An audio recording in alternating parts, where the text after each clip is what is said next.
Welcome back to another episode of the Illuminerdi Watch Along Party. We're here for episode 2 of What If? I'm Braxton Timberlake. Alongside of me, I have Richard. What's up? Hey, everybody. Coming around, we got Caitlin. Hey, guys. And joining us for his first watch along is Joe. Yo, what is going on? We are doing it up live with the Marvel Watch Along episode 2. Who's ready to go? Let's do it. I'm pumped. All right, so this one, we can expect to see a little bit of Star-Lord action. We can expect to see a little T'Challa action. We can expect to see some things we're not expecting. You guys ready? Oh, yeah. Oh, yeah. This All is, right, I think this is one of those episodes that we kind of all heard rumors about. We knew that T'Challa was coming back as Star-Lord.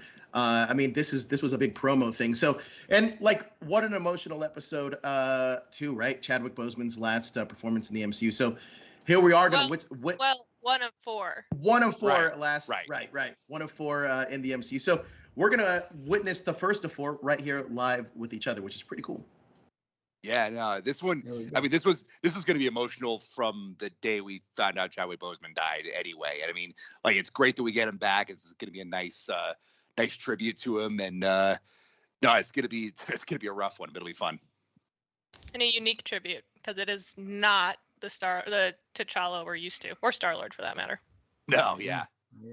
But before we get into the episode too much, let's go take a look back at last episode. Last episode was the Captain Carter episode where we got to see Agent Peggy Carter become a super soldier. There was lots of things that were interesting, a lot of surprises.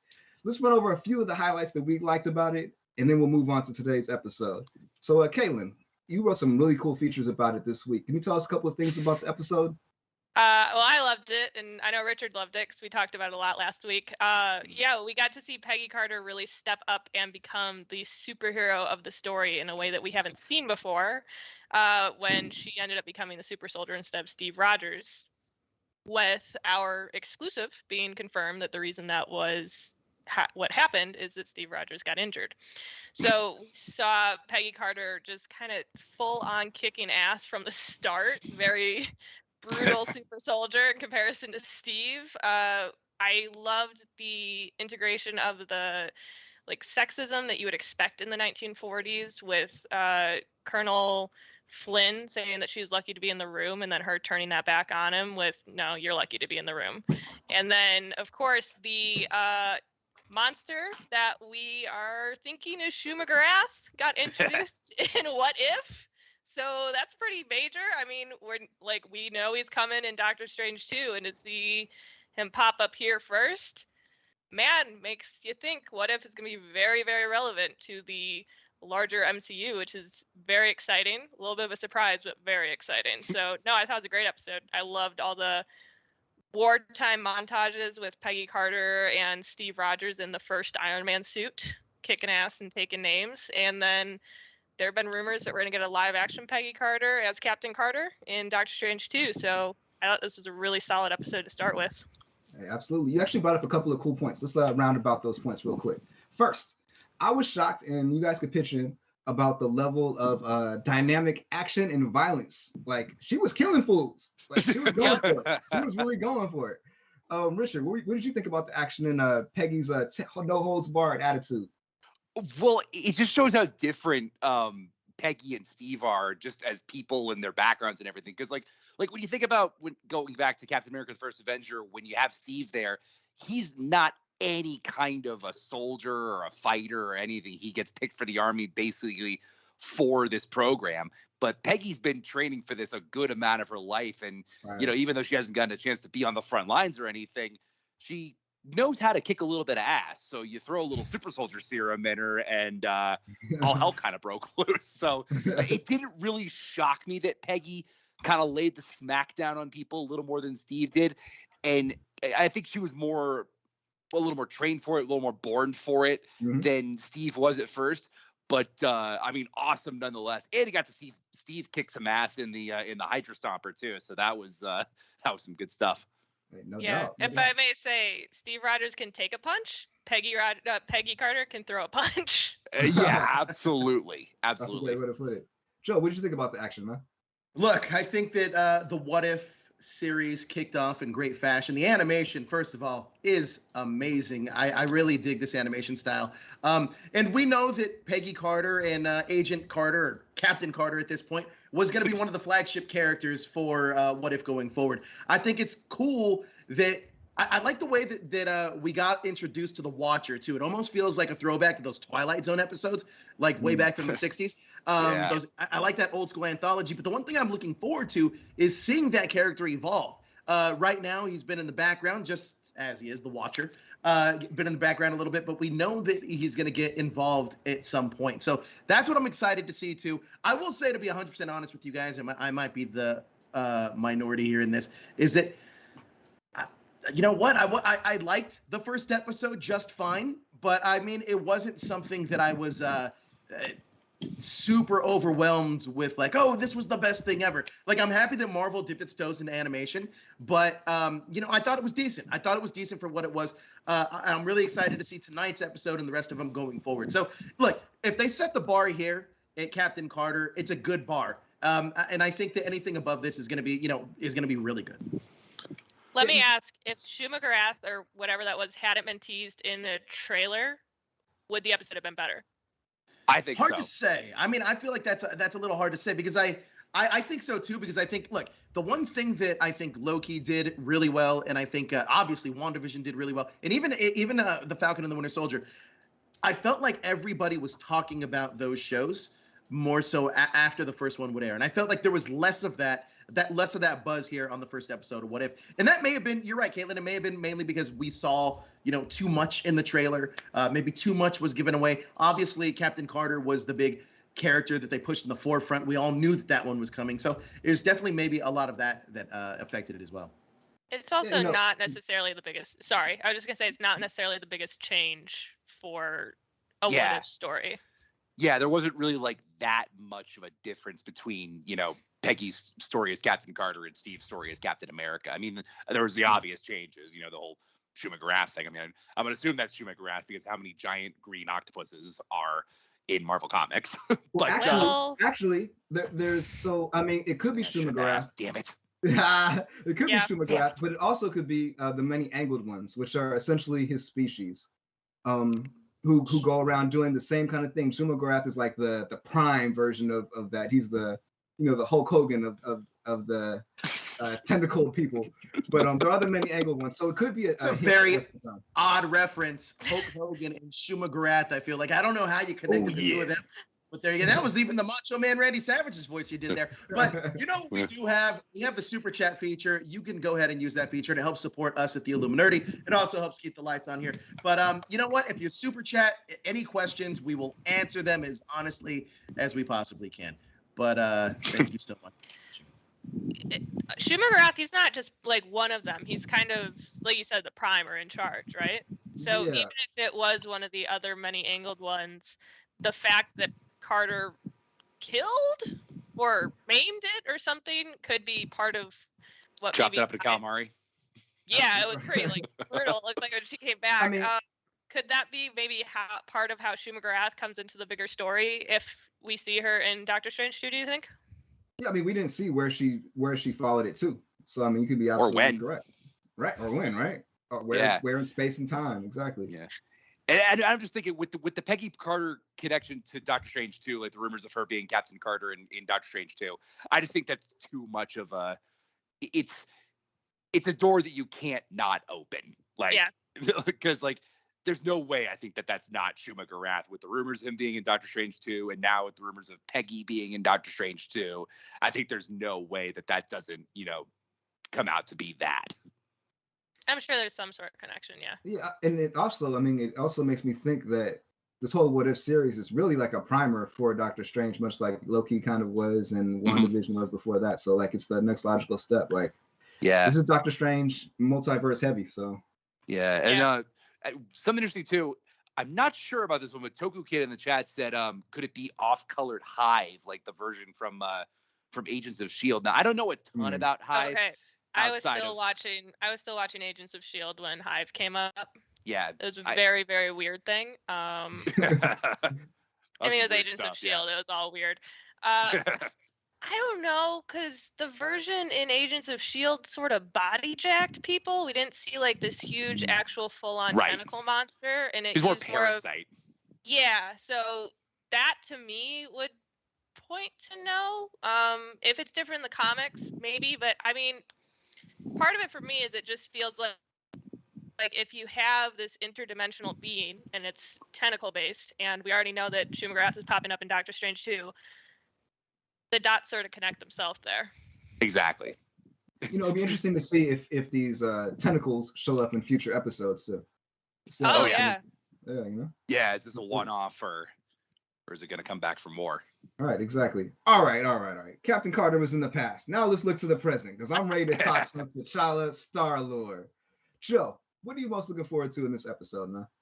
Look, one of the final performances of the great Chadwick Boseman, I think it's going to be a touching one. I think that every single time we hear his voice, it's almost going to bring up these feelings that we all remember hearing him be the Black Panther for the first time. I think that I'm extremely excited to see him perform T'Challa, at least in these next series of episodes, one last time. And I'm also very curious about this because out of all the characters in the Marvel Cinematic Universe, it's interesting that they chose T'Challa to go with to swap with Star-Lord rather than any other character, which I am extremely excited to see because those characters couldn't be more further apart on in the MCU. Yeah. Absolutely. It also makes me think, how did Yondu get into Wakanda? I didn't find it.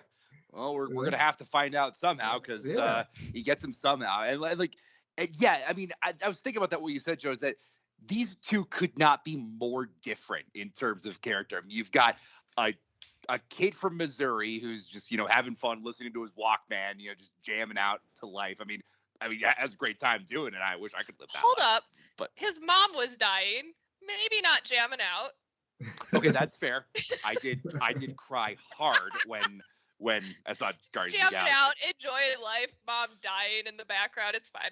Yeah, that's totally fair. I was thinking more of the Morag scene, but no, I mean you've got that, and then you've got this king of a hidden, mysterious nation who nobody even knows exists, and like you said, Joey, the dichotomy could not be more different between them, and I'm curious to see how they kind of adapt T'Challa into this new, different version of Star-Lord.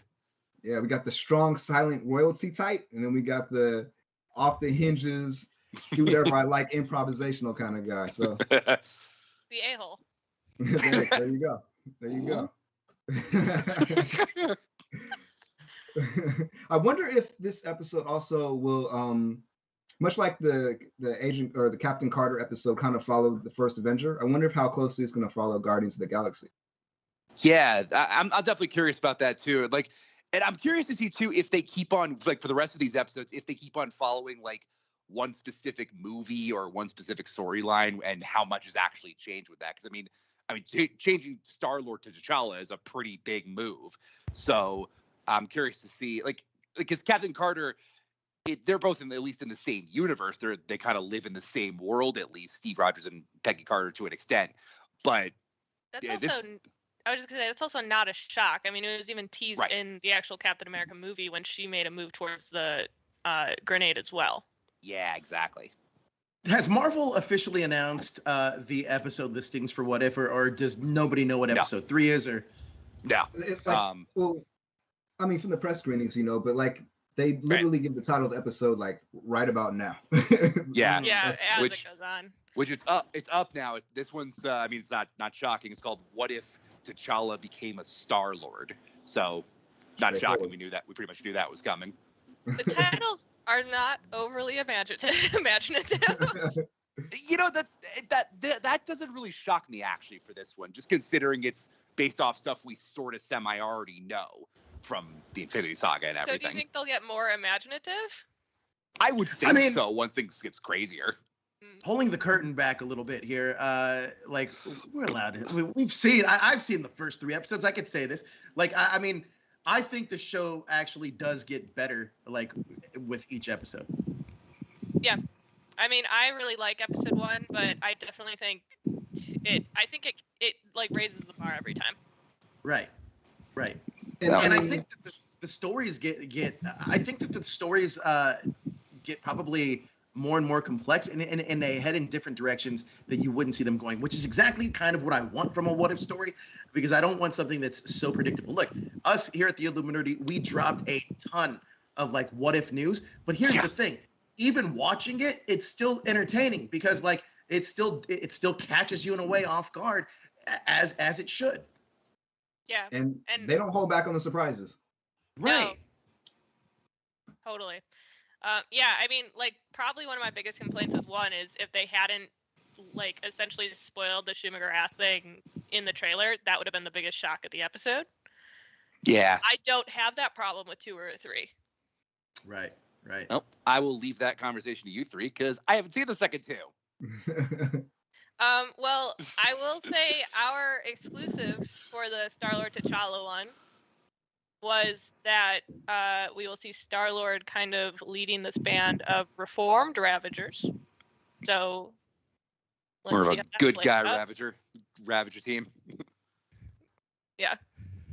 Yeah, I mean, it'll be interesting to see. Like, T'Challa, much like Steve Rogers, isn't the kind of character that really like has like a big character arc. He's the kind of character that everyone changes around them.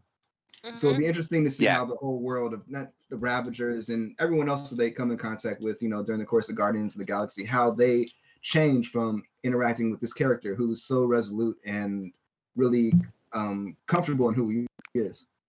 Yeah. And what I'm curious to see too is like because he's taken at such a young age, we didn't see really a young version of T'Challa in the movies. I mean, we pretty much saw him just being the Black Panther and being awesome.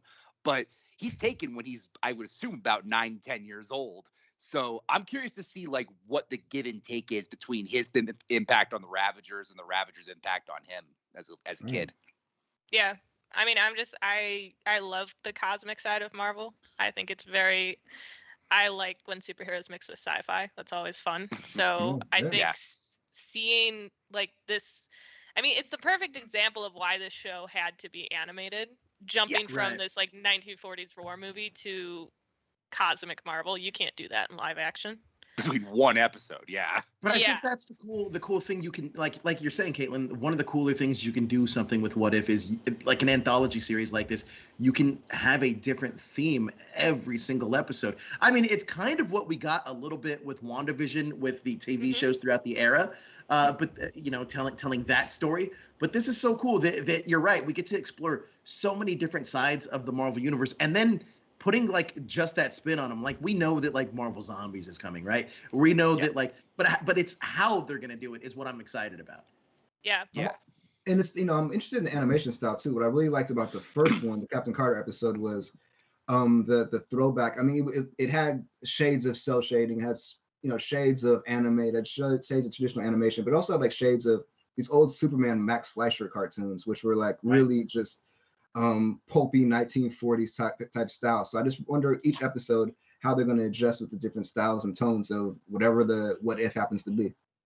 I will say too, it reminded me of a comic book. I think in a similar way to Spider-Verse did, where like when she was doing the punching bag and you saw kind of the flashes from the that hit, was so cool. Or in the montage where you had kind of that background going. Like me and Richard said, we're almost expecting like Kapow to come up on screen when we saw that, So I really like that it really has that comic book feel in a similar way to Spider-Verse, where it's like, okay, this is what animated comic book stuff can bring to the table that you really can't do in live action. Yeah, this has the chance to be Marvel Studios' most comic book project ever, just for the fact that it's in animation, and especially I especially like too that this is such a new kind of animation. Like you listed all those things that it's kind of similar to, but we've never really seen anything that looks exactly like this before, which I think is really cool. I heard something it took like either a month or 2 or something per each episode to complete everything. So, I mean, it's pretty special. It's pretty cool so far. And speaking of that too, I also think when I watch some of these what if ones is which one of these worlds that we go to would transition the best to live action.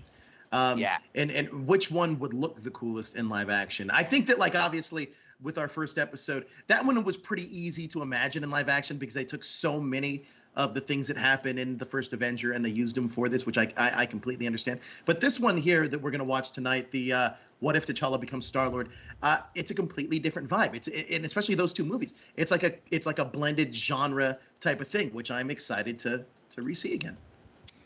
Toku Kid said, I wonder if the violence will get ramped up with certain stories, like the knee snapped with Carter. Surprised me. Dude, me too.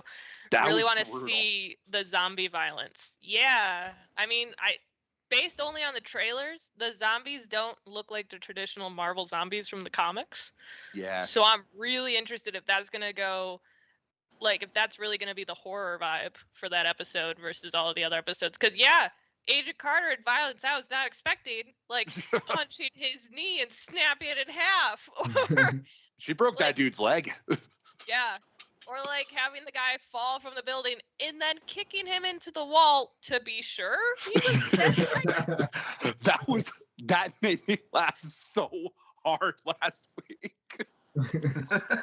Like, she did not need to go that hard. Yeah. But also she's punching Nazis, so you're okay with it. That's always Well, okay. yeah, there's that. Punching Nazis is a good thing.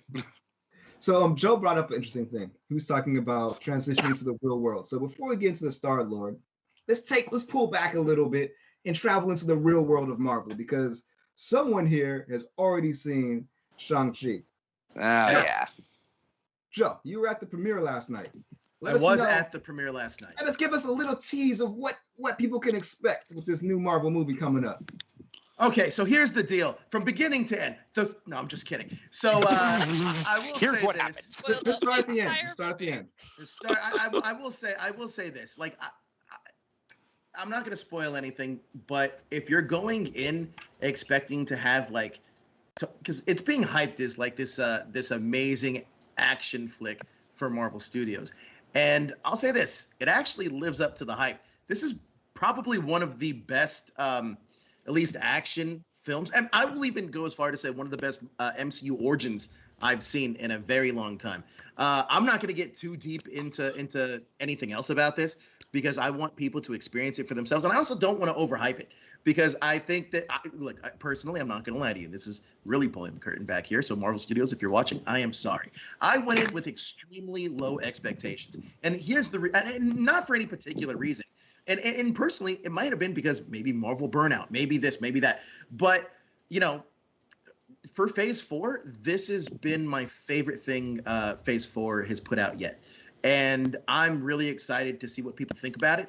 And the one thing, too, is that Marvel has a really good way of capturing the charm and fun in their cinematic universe. And I will say that some of Phase 4 has hit that, but nothing consistently. Shang-Chi does. It is absolutely brilliant. Go out and see it. I promise you will not regret it. And it's a really good family movie. So just check it out. That was like a promo. By the way, here's some pictures from the premiere. If you'd like to see those.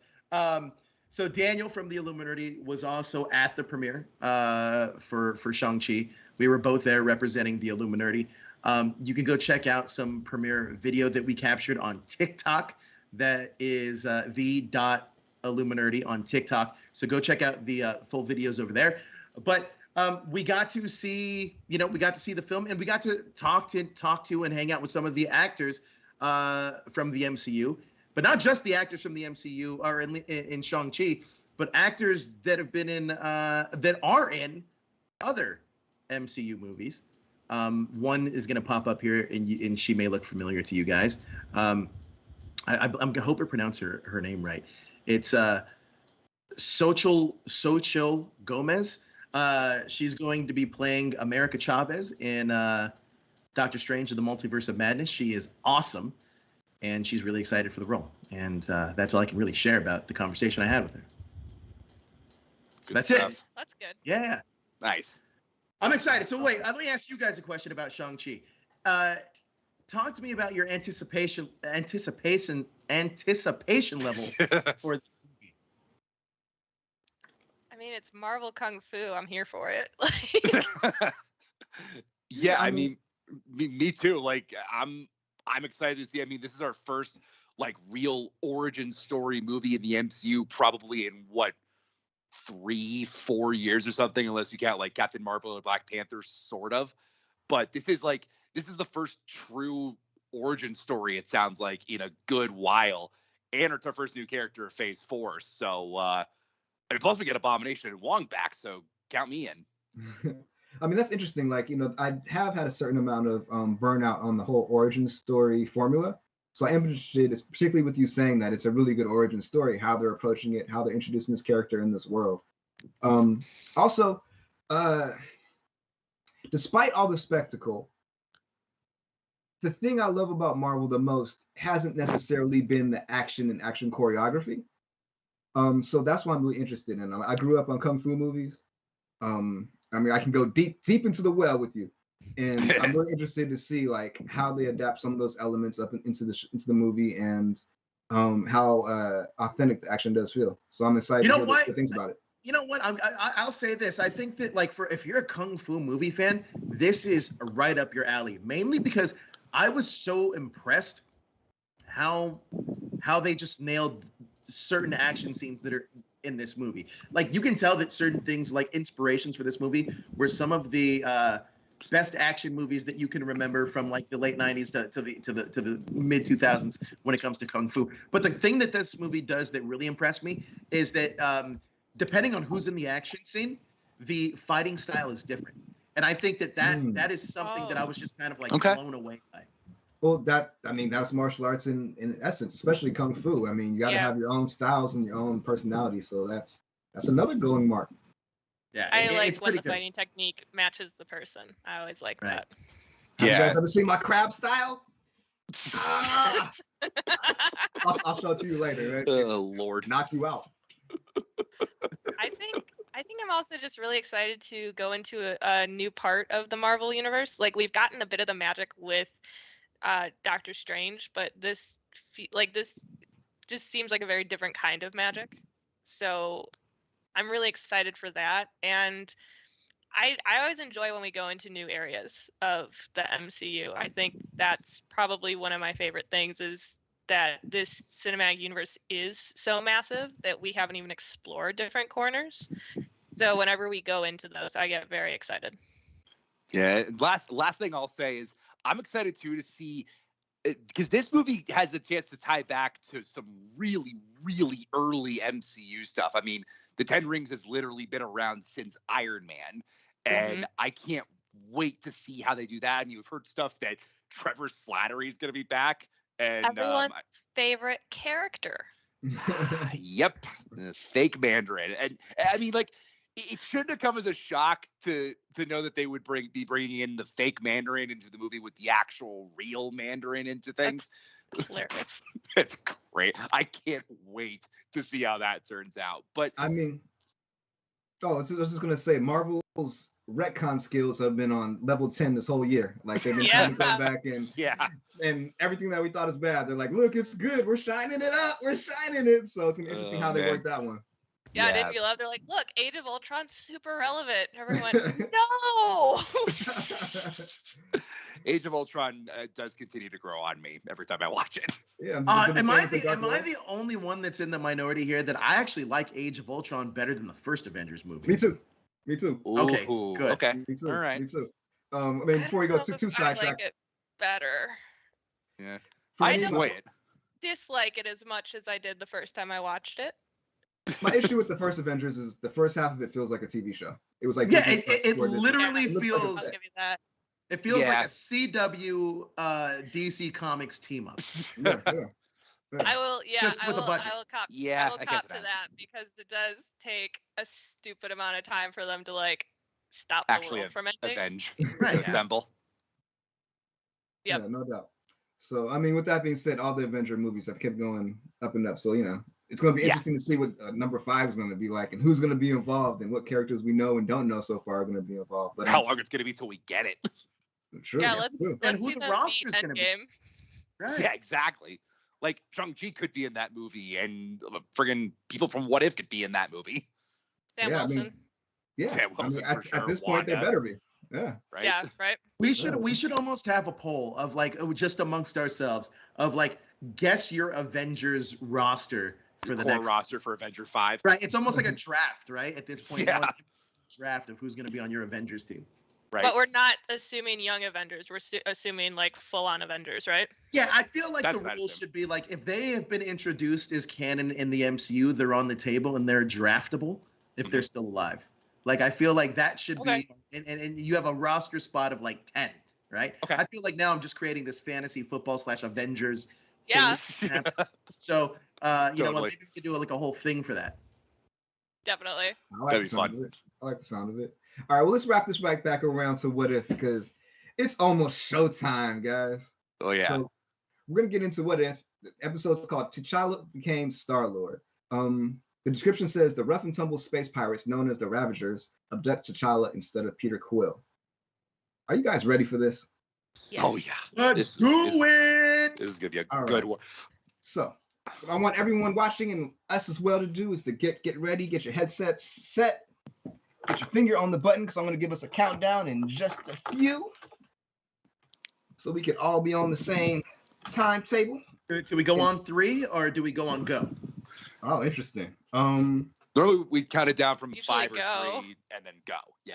Yeah, we'll give it a go. We'll give it a 5 to go. All right, here we go. Sounds good. 5, 4, 3, 2, 1, go.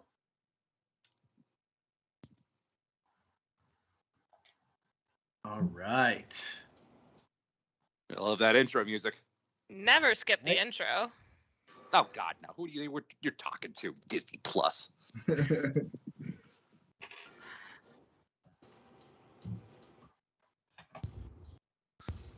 Like I said, too, the animation thing at the end of the Marvel Studios logo here, so good at the end Yeah. of last week.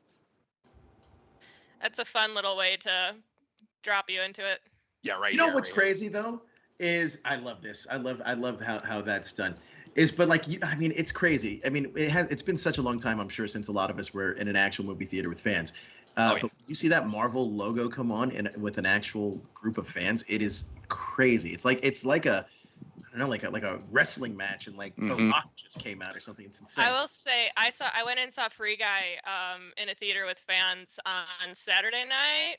Okay. The cheer you got when a certain Marvel related scene came up was huge. Oh God. Yes.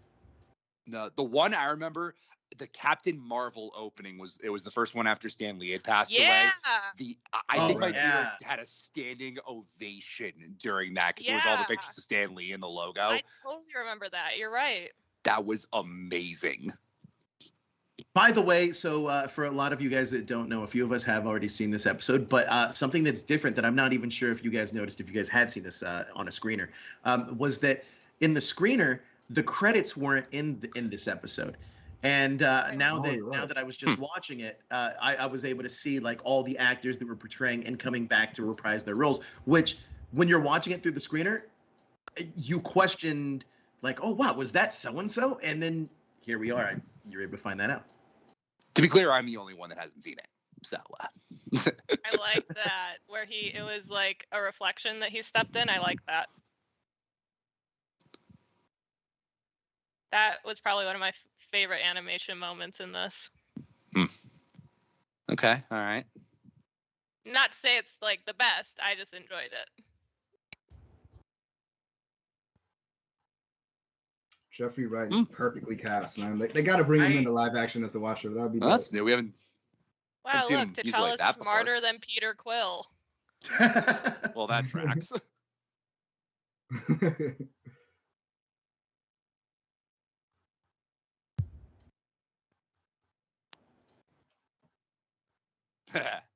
I love it. Oh God. Of course they know who he is. Yeah.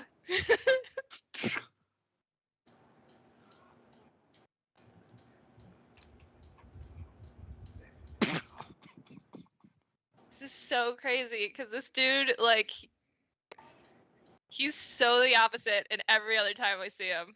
Right?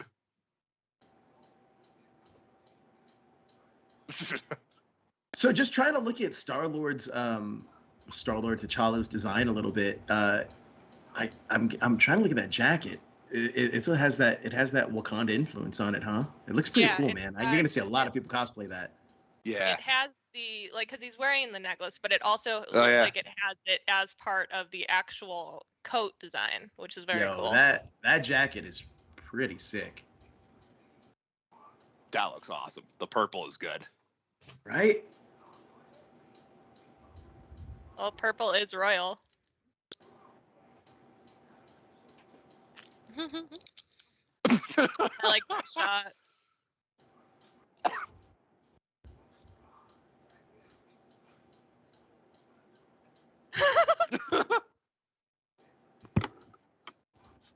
This is giving me like Spider-Man the PS4 game vibes. Yes. Between the Peter and Miles. Classic Star-Lord.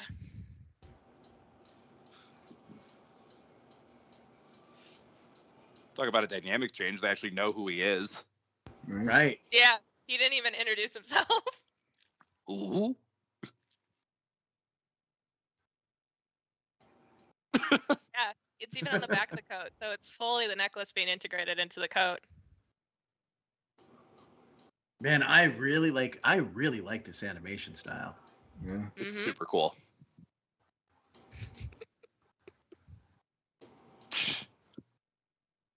Classic Guardians.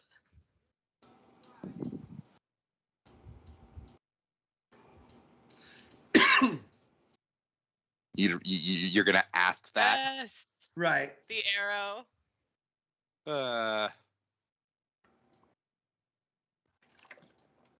He has the patch. Remember, he wasn't allowed to wear the patch in Guardians. Oh, that's right. Oh, right.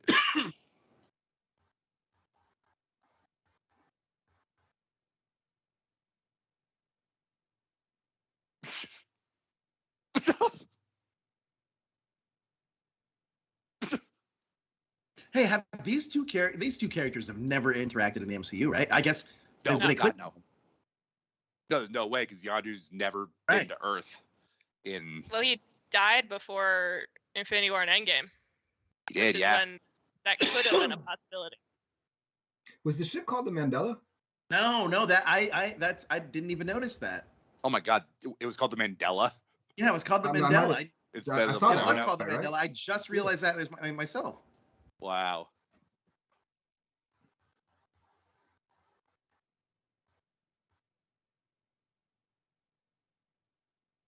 Star-Lord's ship in Guardians of the Galaxy is the Milano. That's Star-Lord's, but this Star-Lord's ship is the And- Mandela. Right. And it's Right. because of Alyssa Milano, that Right. 80s actress. Yeah. Mm-hmm. And then the Benatar. Mm-hmm. Pat Benatar. That was great. You can see their value systems right there, right? I mean, Mm-hmm. Well, and it totally tracks. That's Do you think that's so. that this version of T'Challa being an explorer is different than our version? probably. Well, yeah, not. I mean, It comes- I think he would. I think just for that part exactly is the biggest difference. Mainly because in Black Panther, Oh, well, T'Challa there's- didn't want to open up to the world, to the rest of the world, whereas in this, he's pretty open to exploring everywhere. It seems like. Well, I mean, I think he still explores. Like he was familiar with America Sure, in Civil War. but it seemed like he was at least in the version we had seen. I guess we're calling it like Earth Prime. Is it Earth One or I don't know whatever the MCU Earth is called currently.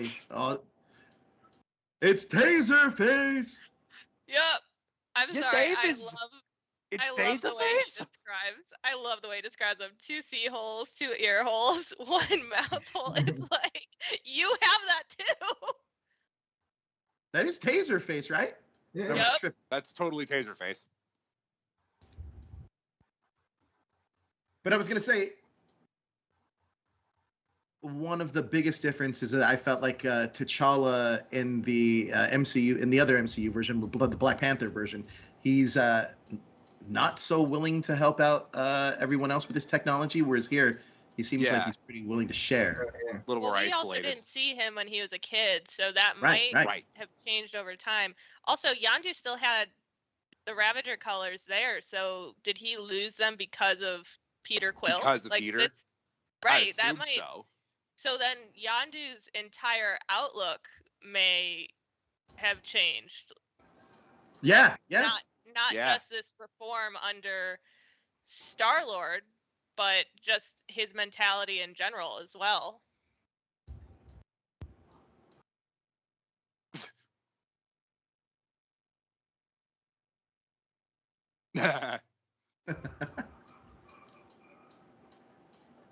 Ouch. Who was the character with the pink hair? I don't know. I think it's a new character. No way. There we go. What? This is a version of Thanos we have literally never, ever gotten.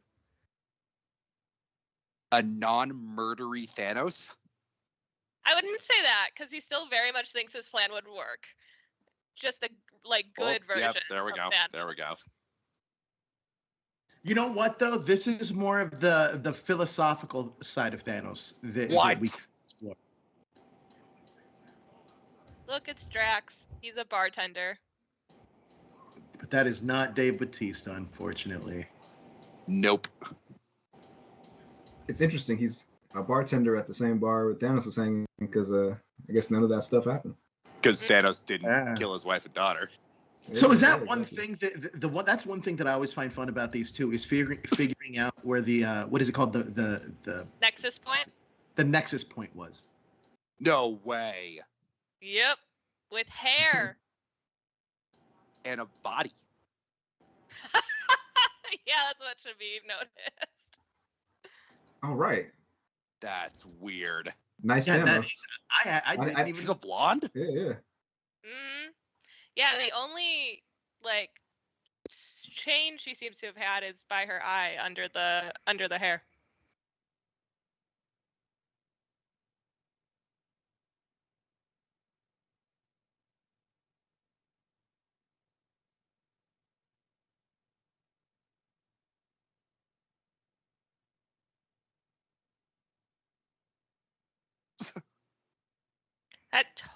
That completely sounds like something T'Challa would do.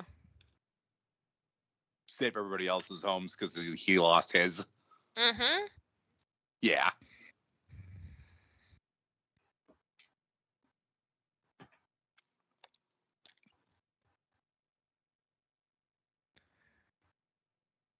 Also, they stole an Infinity Stone. Yo, Thanos has access to it and doesn't care. I love the fact that this is like turned into like a heist. Mm-hmm.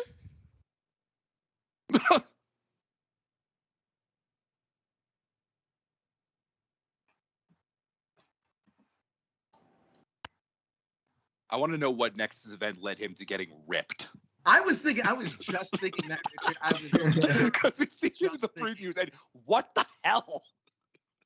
Well, they said he saw a power vacuum when Thanos went straight. So I'm assuming it was meant as a intimidation tactic.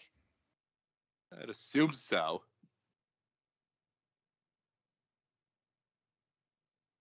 So Collector's actually evil instead of crazy.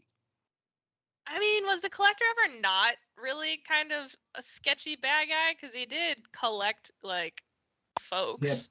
He had a straight up. Yeah, dude. he did collect actual people, and Yeah, we keep just them didn't hostage. really.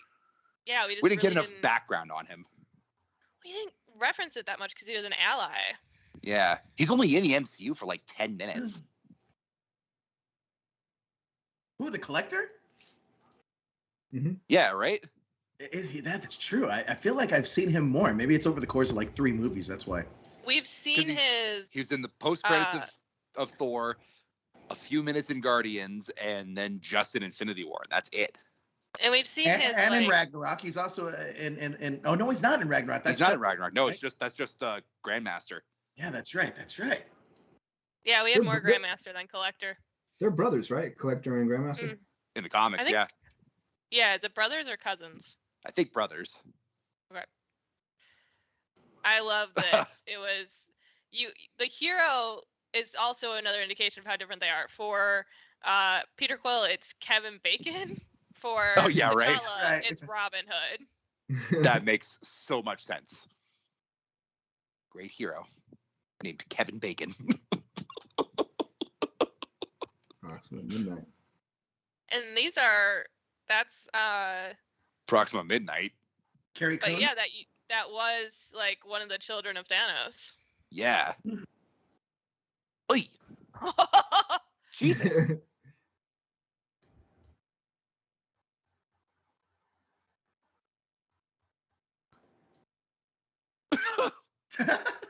Wow. Oh, there we go. Those two are also children of Thanos. Well, that's 3 of them. Do wonder You're where just Gamora missing is through all this. Squidward. Right? Means get lost, Squidward. Look at how big his collection got. Crazy. Here's the fun thing. How many different things or characters from the MCU or whatever relics can we spot here? Well, Mhm. Oh yeah, just like in Guardians. Right, right. Wow. He wasn't that tall in the MCU, was he? Well, he sure as hell wasn't that big. I know that. Yeah, no, I don't think he was that tall. I know it's hard to say, right? How tall is Benicio del Toro? I don't think he's a small guy. Yeah, I don't think he is No. either. I feel like I've seen that dude in person. He's bigger than me, and I'm like 6 foot tall. Okay. Do you think all Ravagers are pulling the Robin Hood act, or just the Ravagers? Just this that team of were part Ravagers. Yeah, because he just said, "I remember when Ravagers were fun." Oh, So is it Howard all- the Duck. Oh my god. Gross. The birds go down. This is great. I think this is more Howard the Duck than we've gotten at any point, right? Yeah, He's had like 2 lines in the entire MCU, so screw it. Wow, never thought I heard T'Challa say screw it. look at his little suit. I love it. Oh my god. Yo, does Howard the Duck now in the with the multiverse in the MCU? Like George Lucas's Howard the Duck? We saw Howard the Duck at the George end of Lucas. what, Guardians? No, Or, No, I he's mean, talking about I Howard the Duck the movie. Howard the Duck the movie. Howard the Duck. starring Oh, is Rick that Dees. is the Are 1986 voiced by- movie canon? Yeah, I guess so. Right. Right. yeah. Multiverse, man. It means Yeah. anything can be canon. Right.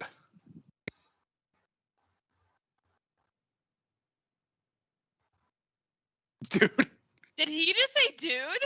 I'm pretty Yeah, sure he just did. said He did dude. say dude. Wow. Whoa. Okay. Oh. Have we seen that do that? No. Technology. Whoa. Oh, the drums. Ooh. I love the Black Panther music. Me too. Oh shit. Okay, that reminds me of that Disney Atlantis movie with the glowing necklace and symbols. That is an underrated as hell movie. I love that movie. Wow. Okay, so if he has the uniforms, does that mean he also has the people who were wearing these uniforms? Was are they part of his collection? Oh yeah, you have to assume that they would be, right? Or they're dead. I would guess. Or they're dead, yeah. Yeah. Either one is a very possible reality for him. Very See, bad this reality. This reminds me a little bit of like Man of Steel. Mm-hmm. You know, a little Mhm. bit, yeah. When Mhm. when he first meets his dad. Right. Aw. So his whole life is turning out to be a lie. Well, his dad's still alive. That's different. That Yeah. means. Would Well, that then- mean that Civil War didn't happen? Well, Well, then yeah, I also- guess. Not in a different way. Double cross. I love that she calls him Cha Cha so much. Cha Cha, yeah. That's super weird. So like I literally never was like, what would T'Challa's nickname be? Cha Cha If he had a totally makes girlfriend. sense. Yeah. Taser face.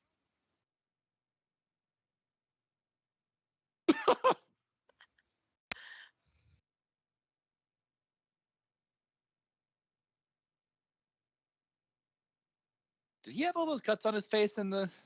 I was thinking that. I don't think so.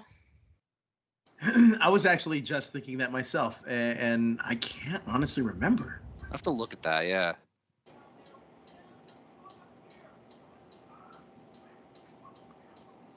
I feel like Thanos should be able to break out of this.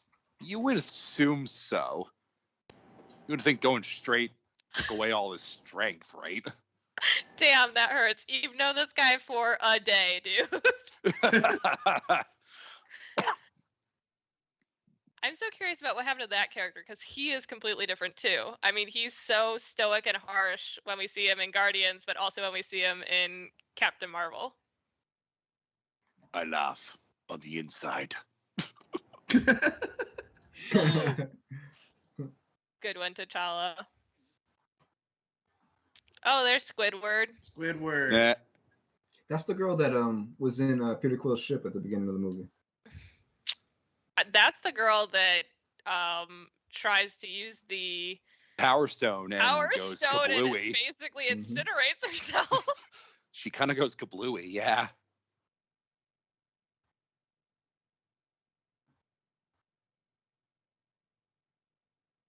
Yeah, that's not exactly true. Right. wow.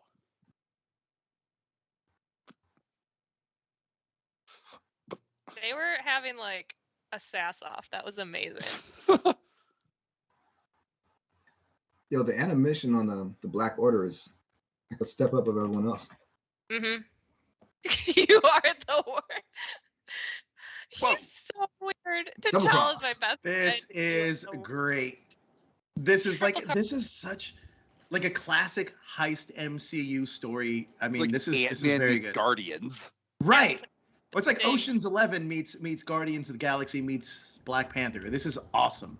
Mhm. Wow. Cha-cha.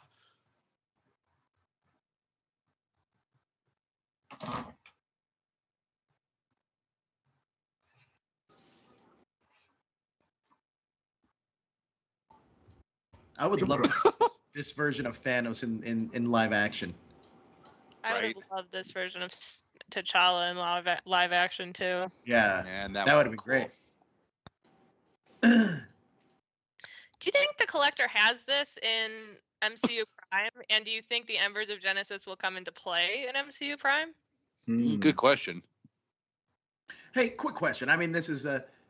Do you think Oh. Disney would ever bring this version of T'Challa to live action, seeing as he can wear his helmet and they do have him like recording, like with recordings of different lines in different ways? I think it No. depends. I mean, I don't think so, but I think it depends on what they do with him. Like if he's actually still alive at the end of this. Sure. You could probably do it in a cameo spot, but I don't think you could do it long term. No, Right. I agree. Because he's way too big of a character to because they've said they're not going to recast him. Oof. And, I ouch. would like it as a cameo spot so that Yeah. T'Challa could live on in an alternate universe. Yeah, that'd be yeah. great. See, I love the effect of when you see the punch get like when it hits. Oh, that it has like that bit of that comic Yeah. I don't know what Oh, it was, God. that pow, Did- but like a He did not kill Korg. He did not 100% kill Korg. killed Korg. Yep. You Wait, son of a what? bitch.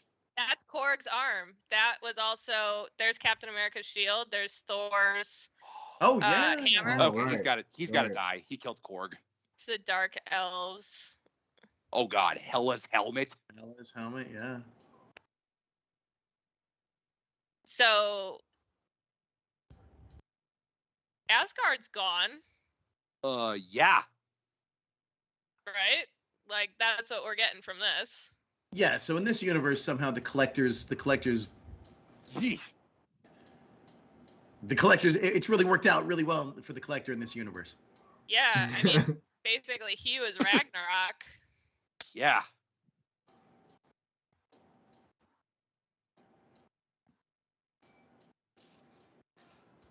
Oof. Oh man, Rex, you're right. You're right Okay. about the animation about the Children of Black Thanos. They Order. look the Yeah. Black Order. They look phenomenal in this. Yeah, it's like a Nice, step above not everybody else. crazy. Mad. I love it. I love those super cliche moments. Like the you almost ripped my arm off. Yeah, Oh yeah, yeah. Oh, he's Like- very Hulk-like. him referencing himself as mad. Perfect. Love it. Oh my god. These poor guards. I feel like he should be stronger than this guy, right? Yeesh. I don't know why, but for some reason that whole fight scene reminded me of, I don't know, like a fight scene we had seen before in the MCU, and I have no idea why. Well, that scream sounded like when he was getting taken over by Mantis and everybody from Oh yeah, that's during that, Infinity War. That's it. This kid. Mm-hmm. Oh, come on. It's not great. That's not good. Feel like Thanos has a concussion. This fight right Probably here. has a lot. Yeah, he has probably a lot more than a concussion.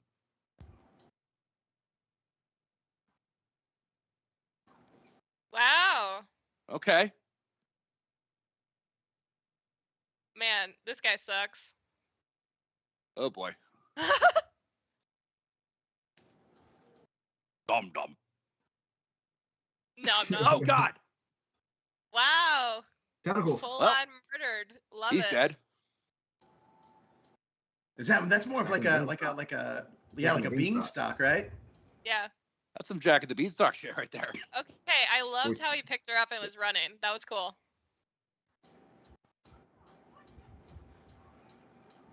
I really love this version of Nebula. Yeah. Yep. Doing fine.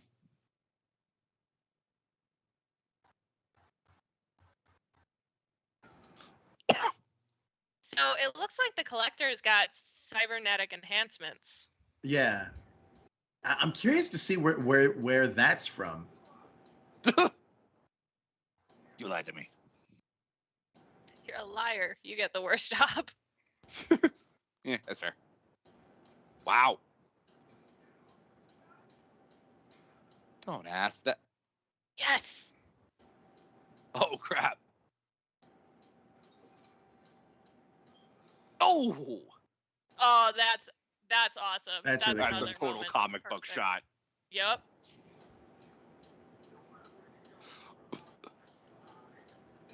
He starts monologuing. Cool story. Still murder. Cool motive, still murder. I got one. Oh yeah, that's definitely the girl from Guardians. Yep.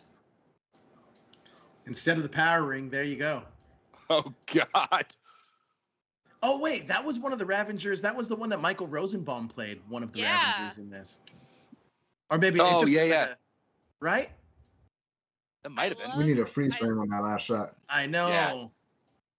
I love how the drums come in. Like the Wakanda drums. Yeah. Yeah, I do too. So Nowhere looks totally different too. Yeah.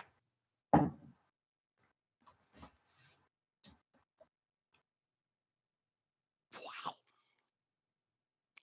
They saved the dog. Cosmo. And they took the dog. But he doesn't speak? Cosmo. He's supposed to have a Russian accent, man. What's going on Oh. here? This has been the perfect time for him to speak. I don't understand why they haven't speak.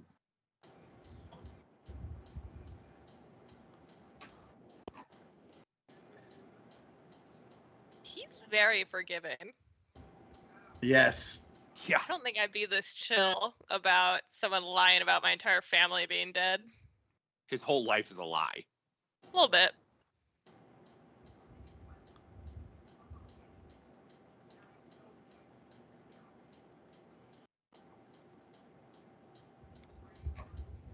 I love they know how to work any ship given to them.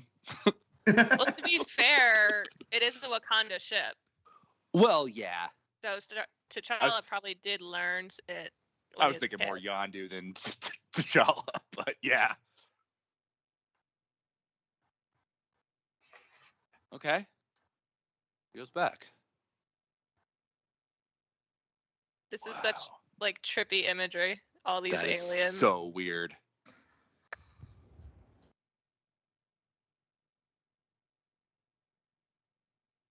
Do you think this happens around the time frame of Guardians of the Galaxy 1 or Black Panther? They said it was 20 years, so it would have been from 88 to 2008. So before both of them. So okay. So that means Civil War still could happen in this universe. Assuming they go to the UN. Or Right. yeah, but yeah. He's ridiculous. Make your face all scrapply. Yeah, toy.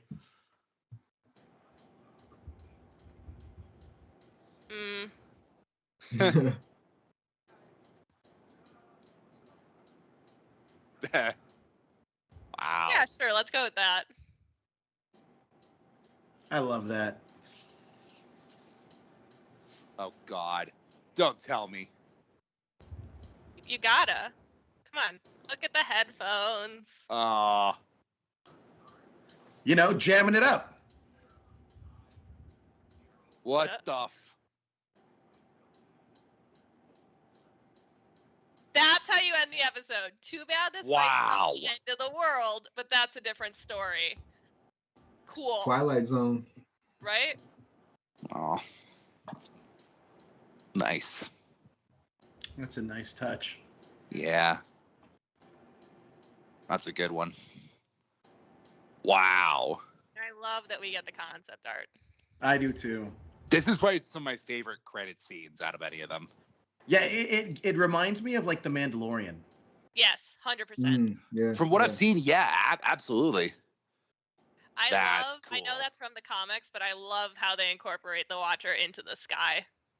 That looked super cool. I saw him in the episode early when he was running through the field. Mm-hmm. Yep. Nowhere is alive. Yeah. Well, that was because they put that Jack and the Beanstalk thing in Nowhere, right? Yep. The embers of. Look at that cast, though. That looked like almost everybody. I saw Karen Gillan on there.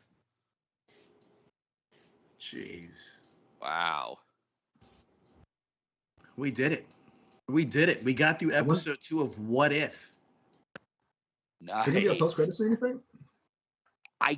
Normally when there is, they don't go straight to that. They don't go straight to that. The other screen on Disney Plus. Yeah, you're right. What's the earliest in these Disney Plus things where we've gotten a post-credit scene? So WandaVision WandaVision was like in episode 7, I think. Loki was. There were 6 episodes, so Loki was 4. Yeah, Loki was 4. That was when the other variants came. Falcon was episode 5, I think, when we saw the U.S. agent Iron Man moment. Sure. Yeah. Yeah, pretty sure that's it. So I wonder how many, and they said there's 9 episodes or 10 episodes of this. 9 There's 9. episodes. Yeah. I wonder when we'll get a post credit. I mean, because at any of these, I feel like it can have a post credit, and you'll just never know. I'd say probably not till 6 or 7, but yeah. I feel like the post credit button of this was that moment of, oh look, it's Peter. Yeah, exactly. Right. All right, wait, guys. Well, welcome back. This is the Illuminerdi. We just finished watching episode 2 of What If. What if T'Challa became Star-Lord, and what episode that was. So there's a lot to talk about. So let's dig in. Let's get our initial reactions. Then we'll go into the plot beats that we really enjoyed. Joe, what did you first think of your initial reactions to the episode? First thing, the first big takeaway for me is that, look, Chadwick Boseman is fucking phenomenal. Number 2, I like the fact that this ends up being like a space heist. It's a position that I would never have imagined T'Challa in, and it's something that's just fun and different for the MCU. I think this episode's a lot of fun, but the one thing that's a through line is kind of that nobility that T'Challa has that kind of transcends whatever universe he's in. I really like the way that they handled T'Challa in this. Cha-cha in this, I should say. Caitlin, what were your thoughts? Cha-cha. I love that so much. Wow, yeah. One of my favorite aspects of Black Panther, like the movie itself, is how Shakespearean it is. And I really like that, like what you said, Joe, you have that nobility. It's a very, very different, like exterior-wise, externally version of T'Challa, but like at his core, he's still very much the same. He's someone that wants to help people. He has this royalty and nobility to him, but he doesn't have this air of like arrogance. So I really, really love this version of T'Challa. It's one I wish we got to see a lot more of, and maybe we will in future episodes. I hope we do. And I loved the craziness of like the Ravagers and Thanos and all of that. I thought that the way that they brought the like how different the cosmic version of Marvel was in this compared to like MCU Prime was very, very interesting. I'm someone who loves like connecting the dots from the Nexus point, and this one, like, it's changed really, it felt like everything just with that one switch in a way that we didn't have as significantly in the last episode. So I really enjoyed it. Right.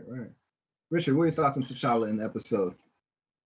I mean, Chadwick Boseman was great. I mean, it was a totally new version of him, but it was also the same classic T'Challa that we knew from, Black Panther and Civil War and Infinity War and Endgame and everything.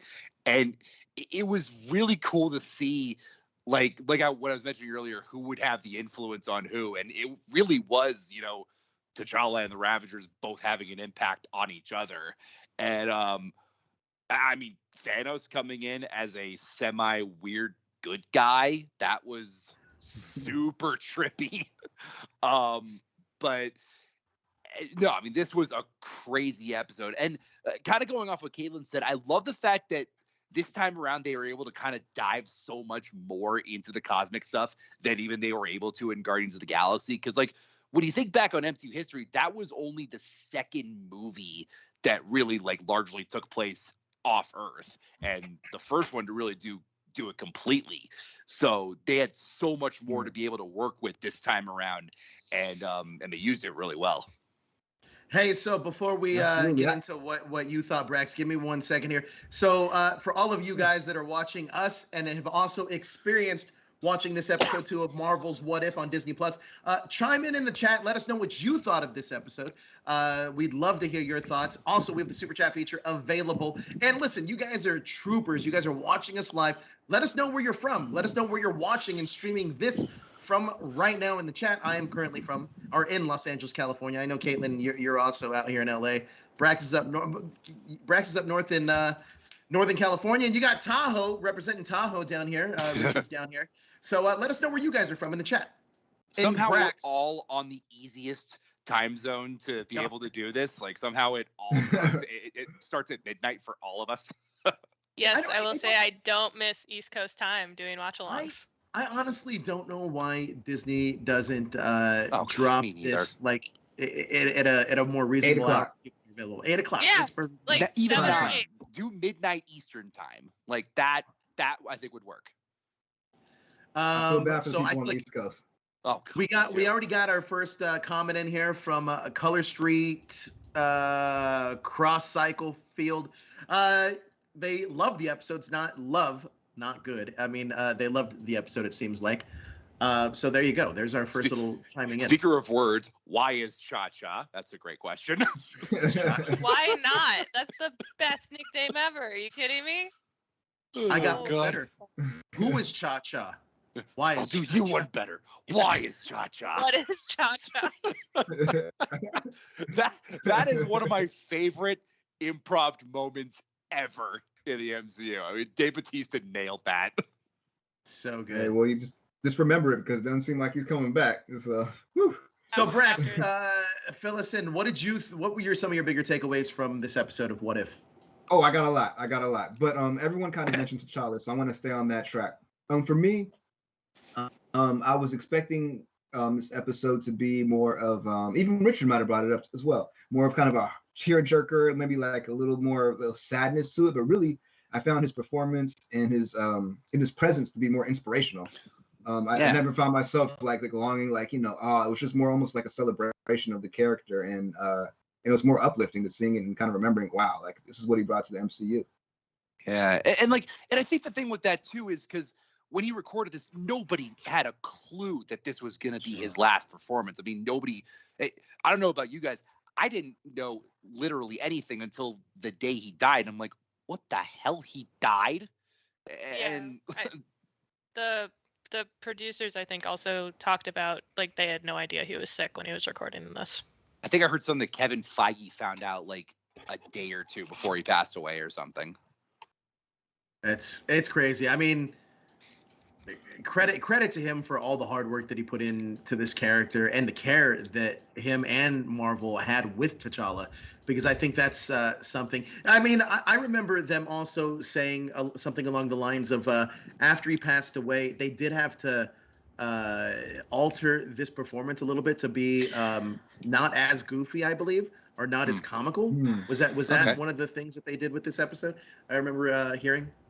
What I remember is them talking about feeling almost a pressure to really make sure that this was the best it could be. Not like an external pressure or anything, but just them themselves going, this has to be like the music has really to be good. Perfect. Yeah. Every aspect of this has to be perfect because it is like this is his performance, this is his moment. So that's what I really remember. And honestly, I can't imagine like working on this after, because it would be, because they talked about it a little bit. They said it was difficult. They would get emotional during just like meetings where they would have notes on the episode, like music cues and stuff. So having that extra feeling of we have to get this right to honor him and to celebrate him, just that to me is part of what made this episode so good. Because don't get me wrong, I really like episode 1, but this was just, it was better.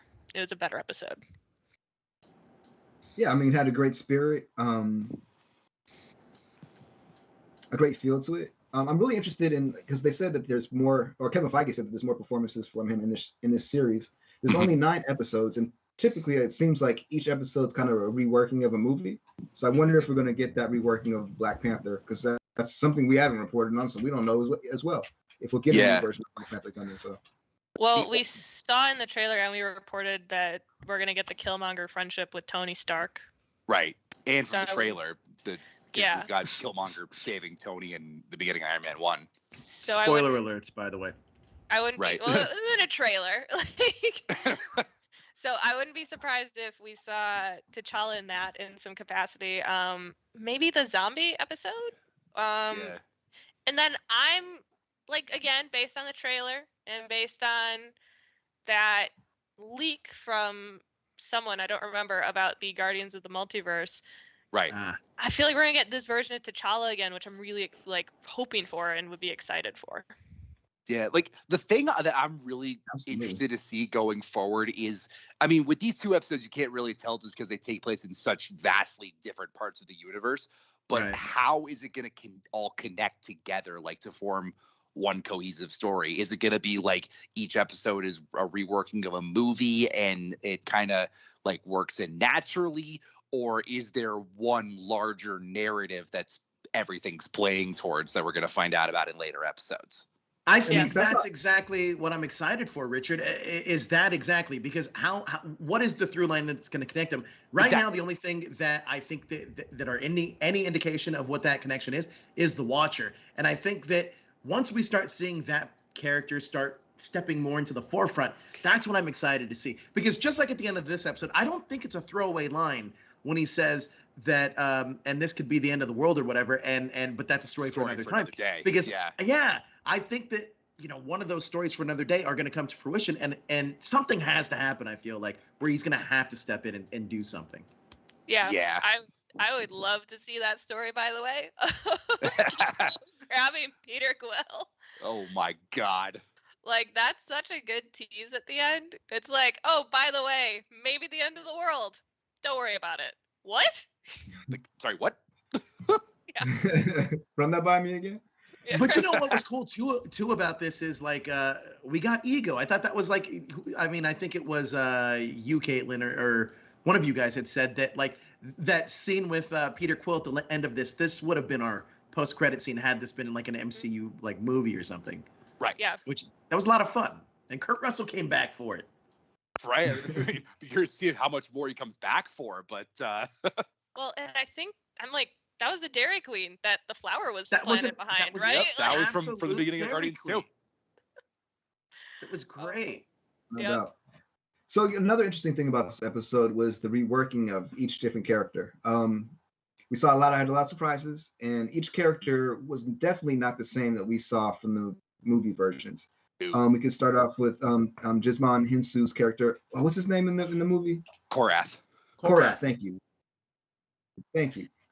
He's a very serious character, maybe a little not so much in Captain Marvel, but for the most part, he's really serious. In this, he's the comic relief. What do you Yeah. guys think of that? So Tage? weird. I mean, the most funny we get he's very dry sense of humor when he has any sort of it in Captain Marvel. That is not the Right. case here. Like, No. he's Right. extremely silly in the weirdest way. He's like, we're best friends. No. Like, you met 10 minutes ago, relax. That is a So- 180-degree flop from where he is in the movies. Well, what I'm curious about, because he had talked, like, he's heard of Star-Lord, he's heard of this legend, so did that have some sort of impact on him as he came up in, like, the Kree army, right? Right. Mm. Well, I also like the parallel of when he walks in to meet Star-Lord in the original Guardians of the Galaxy. He's like, "Who are you?" And he's like, "Star-Lord." He's like, "Who?" And I like how he immediately knows who Star-Lord is in this version of the Marvel Universe. I think that's a lot of fun. It's a lot of fun to play with those characters. But I agree with you. I feel like the one thing, Brax, what you had mentioned of these characters is that it's the effect that T'Challa has on one character and how that spreads throughout the galaxy, which I think is really cool and something that something that we see with T'Challa just as a character in general. Yeah, we were mentioning, him traveling through space, or I should say better yet, in the starship and how he'd be able to use that. An interesting thing we get to see in this episode is something that we see in the comics a lot, that Black Panther doesn't just stay in Wakanda. He doesn't just stay in Earth. He goes into outer space, like as much as any other character in the comics that's Earthbound. So it's cool to kind of get that glimpse, that little sneak peek of maybe even what's to come in the future. Who knows, Yeah, I mean, they have full-on spaceships, apparently. Yeah. Right. I mean, can it's never go been underwater or into space. It's never been teased in like the Prime MCU, but it doesn't shock me at all that Wakanda has spaceships. Totally fair. Yep. Not that. All right, Hey, so yo, we let's also talk about got another appearance character. of Howard the Duck. Let's not overlook that Howard the Duck, Seth full-on Green. Seth Green reprising his role as Howard the Duck for this. That's good. amazing. Like the last time we saw Howard, he was at the end of Endgame, right? I've still yet to find him on my Endgame screen.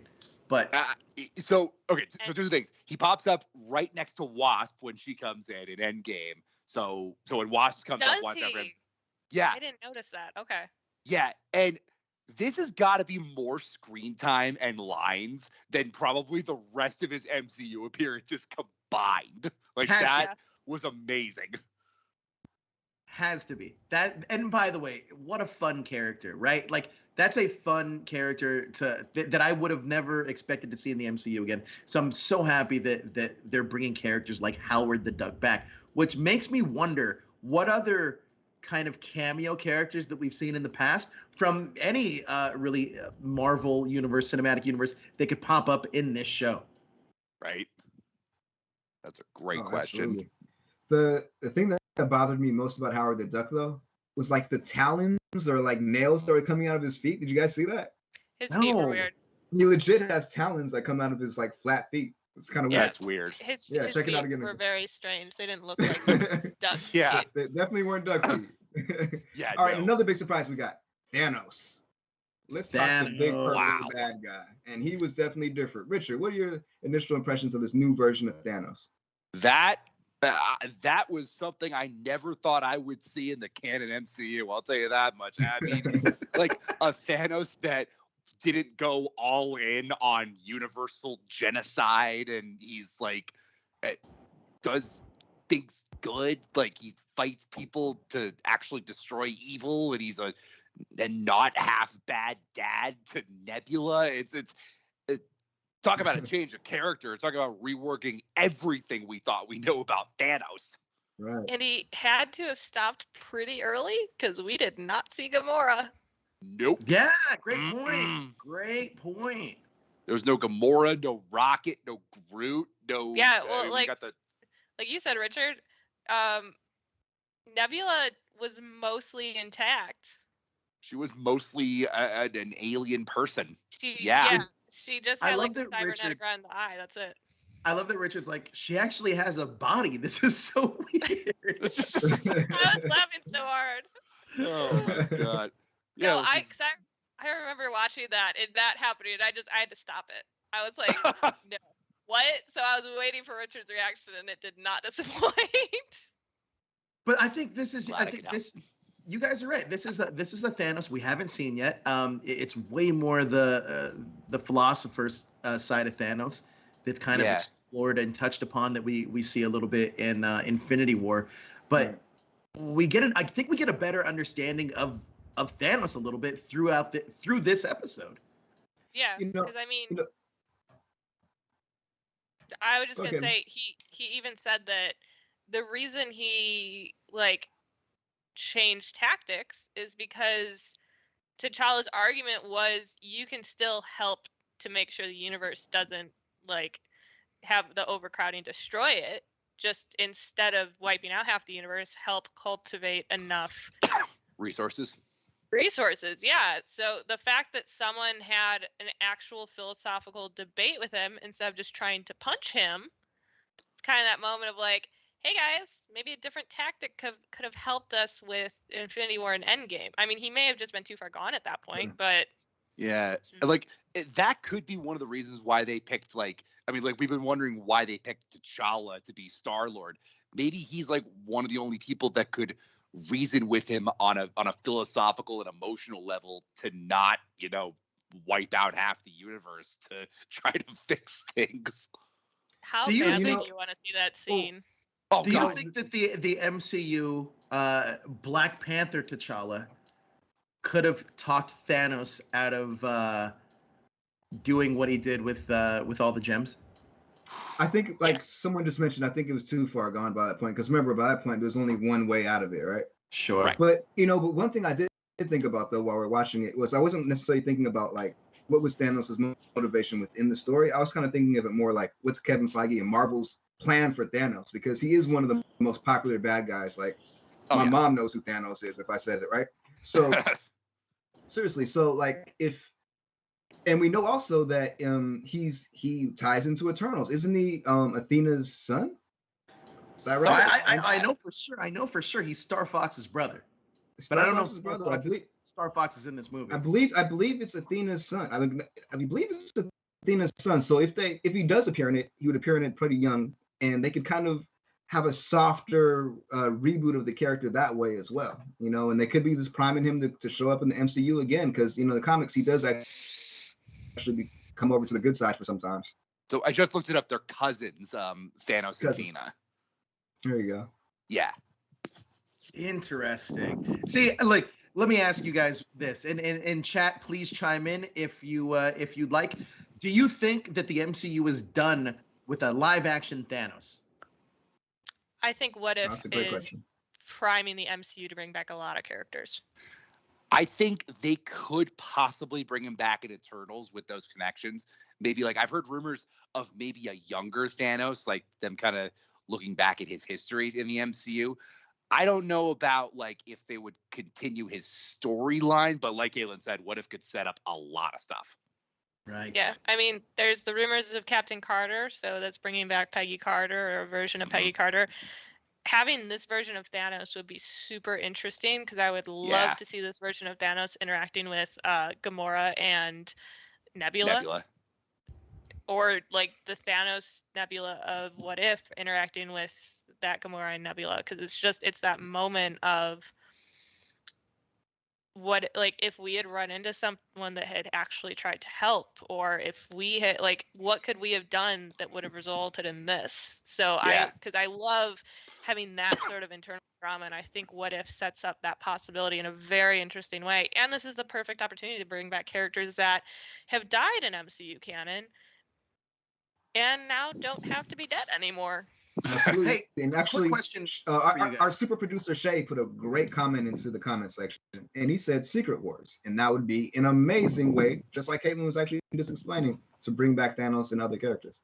So wait, quick question for you guys. So, and I don't know, I mean, this isn't left field because it's still attached to all this, but is Gamora now the one that came back in Infinity War? She's a variant, right? She's Yeah. well, sort of. She's I mean, she didn't get tagged by the pre-Guardians. TVA, so who knows? Because she's pre-Guardians. My issue with the whole variant thing is are you a variant when you're tagged by the TCA, or are you a variant if you're not the initial version? Because if it's just, she might not technically be a variant if this was supposed to happen on the master timeline or whatever. Right. Sure. And they Right. technically I mean, haven't they the haven't very talked about the whole variant thing within like the movies and everything. And so and one of the writers mentioned they kind of forgot who it was, but they kind of gave it out to it, and they said something to the effect of the people that are getting pruned are people that are affecting Kang's timelines. I see. So Yeah, that's I kind see. of a way. That's kind of an easy out for them to be like, hey, well, didn't affect Kang, so let it be. And right. actually, Yeah. on that So- on that note, we have a great feature about the TVA pruning, or should they prune Gamora's variant. Check it Yeah. out on the Illuminerdi. Good We plug. do have a website, theilluminerdi.com. Breaking monster news on the Solid daily. plugging there. I will say though, speaking of this episode in particular, one of the cooler things about this is I really like that end scene where it was almost like T'Challa's two dads meeting for the first time. Yeah. It was a fun scene that I thought was really touching in a way where even T'Challa kind of like steps up for Yondu, even though Yondu is like, oh man, how am I going to get out of this kind of a situation? I really, Right. really like that. Like, and Caitlin, you had said it when we were watching the show, man. T'Challa is full of forgiveness in the course of this episode. Yeah, man. He very quickly gets over the fact that Yandu lied about his entire country being decimated. I don't think I'd be cool with that 2 minutes later. Right. That is one forgiving ass dude. Like Yeah. I don't know if I would have gotten over that fast. Well, So, Brax- Yandu, Oh, I was go just ahead. say Yandu's very different in a way Right. that is interesting, because I love that the Ravagers apparently never lost their color, Yeah. like they did in Guardians. But while he definitely seems like a better father figure for T'Challa than he was for Peter Quill, he still does lie to him. Right. He's still a scoundrel. Yep. Yeah. So it's one of those things where, yes, T'Challa definitely influenced Yondu, and I would say Yondu influenced T'Challa, but at their core, still very, very similar to the MCU Prime versions. Yeah. Brax, earlier a second ago, you had mentioned possibly seeing Thanos in Secret Wars. Just out of curiosity, Caitlin and Richard, where do you think you'd like to see Thanos kind of pop up next in a live action? And something we had brought up is that there's a possibility of a younger Thanos, but do you think that there's a Thanos that could exist, whether it be one of the Thanoses from one of these what if storylines, or something that gets retconned later on down the line? Do you think there's a possibility we can see that Thanos carry on? I think that seeing a variant Thanos or Thanos from another universe would be very interesting. I also am just someone who I'd really like to see how we got a Thanos that was willing to wipe out half the universe. So seeing a younger Thanos, and even maybe seeing how that built, would be really, really interesting. I mean, they've kind of changed where, like, the Eternals are going to be aliens from, Titan, right? In the movie now? I don't know if they've Yeah. said for sure, but that Yeah, could be I it, don't yeah. think that. Yeah. Okay. I read that somewhere, so maybe that was a theory that someone had. But that to me would be really interesting, because if they, let's say, like they do leave Titan, then why could it be connected to when Thanos lost his planet?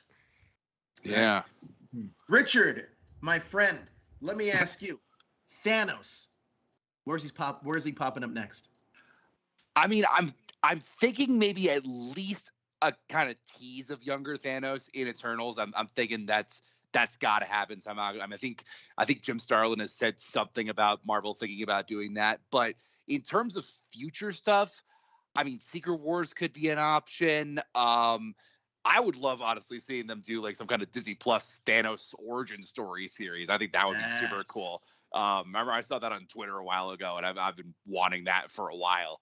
But I'll be curious to see how or if they use him in like the canon storyline again. I mean, obviously, What If sets up the possibility for that. I mean, we've got this semi-reformed version of him that doesn't kill half the universe, but no, we'll see.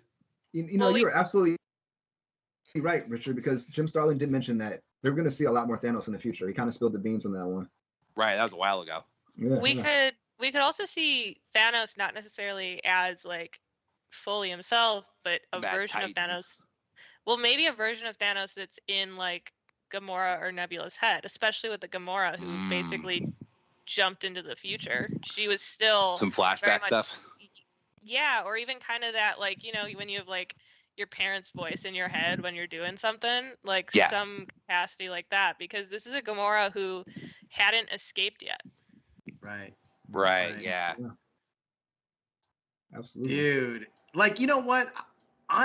Look, this episode of What If, I felt like this is probably, I mean, obviously we saw a little bit of Star-Lord T'Challa, and we heard about Star-Lord T'Challa a lot prior to this episode dropping, but it's probably one of the most anticipated ones that, for me personally, mainly because like we had mentioned before we even started watching this episode, is that you couldn't get two polar opposite characters to swap spots, or not swap spots, but to have T'Challa play Star-Lord. I feel like that is the charm of this. And honestly, one of the cooler things about this show too is seeing where each Nexus point is and how that ripple effect affects everybody else in that universe. This is the one thing that Marvel does better than almost anybody else, is they run a very good cohesive universe, all except Marvel TV. Marvel TV, when we all know the trials and tribulations with that, but in the MCU proper, everything lines up very, very perfectly. And I'm curious to see, like,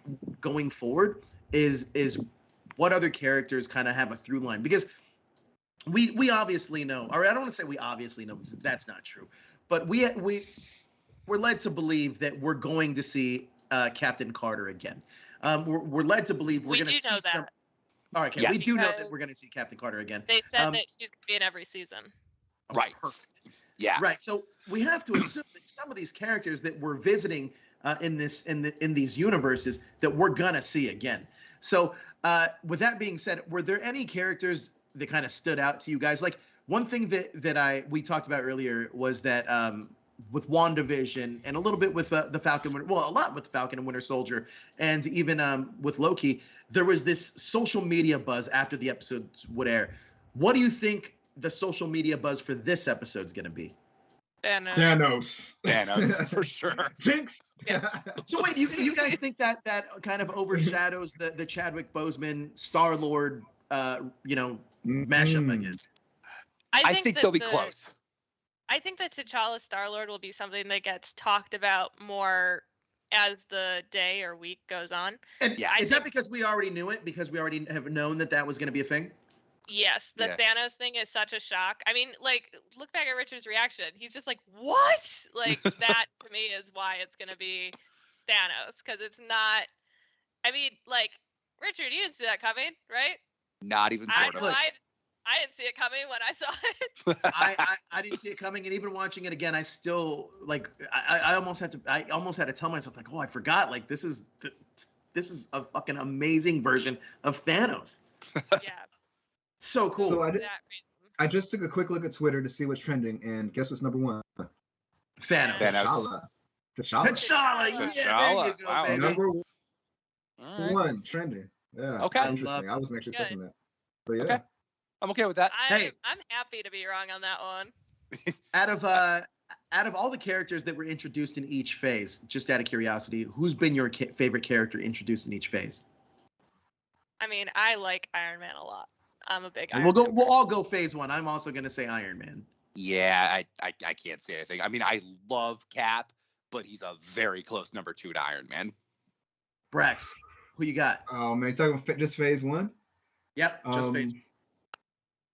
No, I'll go Cap. I'll go Cap. Okay. All right. Yeah, Phase I two. really like the first Avenger when it came out.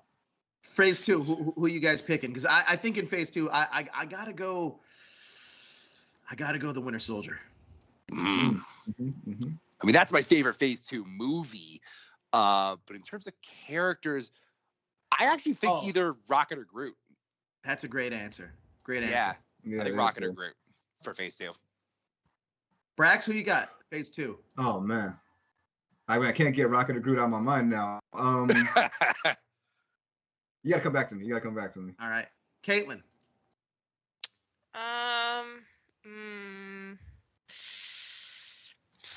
I mean, introduced in phase 2. Who's walking away as your favorite? I'll say Gamora for introduced. I like it. All right. But I also will say Black Widow was amazing in phase 2. Yeah. Yeah, she got way better in phase 2. 100%. Yeah. Brax, you got. I'm a Drax fan. I'm a Drax. Brax for Drax. Yeah. Drax for Drax. I like it. All right, Drax man. I'm gonna. I mean, in phase 3, I think that's an easy answer. I think it's almost. I could be unanimous, but in phase 3, I got to go T'Challa. Like, right? Love T'Challa, but I'm a Spider-Man guy. I love Spider-Man has been my favorite Marvel character since I was about 11 years old, and it hasn't changed. I love me some Spider-Man. You know, I don't know if it's my favorite, but I do like the reworked Thor because I wasn't a big fan of Thor before, but then after Ragnarok, that I'll accept because that is such a different version of Thor. Like I just watched Ragnarok again the other night, and that remains one of my favorite MCU movies, one of my favorite superhero movies ever. I almost feel that we should do an MCU award like every like December or something, where it's kind of like most improved MCU character, like rookie of the year, right? Like rookie of the year, like MVP, rookie of the year, yeah. Right, we do our own kind of like MCU kind of like thing. Yeah, we should totally do an MCU award season at the end. That'd be fun. Because there's enough content that we get every single week to do this. Well, especially now. True enough. Caitlin, did you give me your phase 3? Valkyrie. I like it. Good one. I like it. So far in phase 4, out of the characters we've been introduced to, and we'll make it a level playing field. Shang-Chi does not count. All the characters we've been introduced to, who coming out of phase 4 currently is the character that you have your eye on? New character that you have your eye on? I guess that's a hard question because we haven't really been introduced to. I guess we've got a few. Characters. Yeah.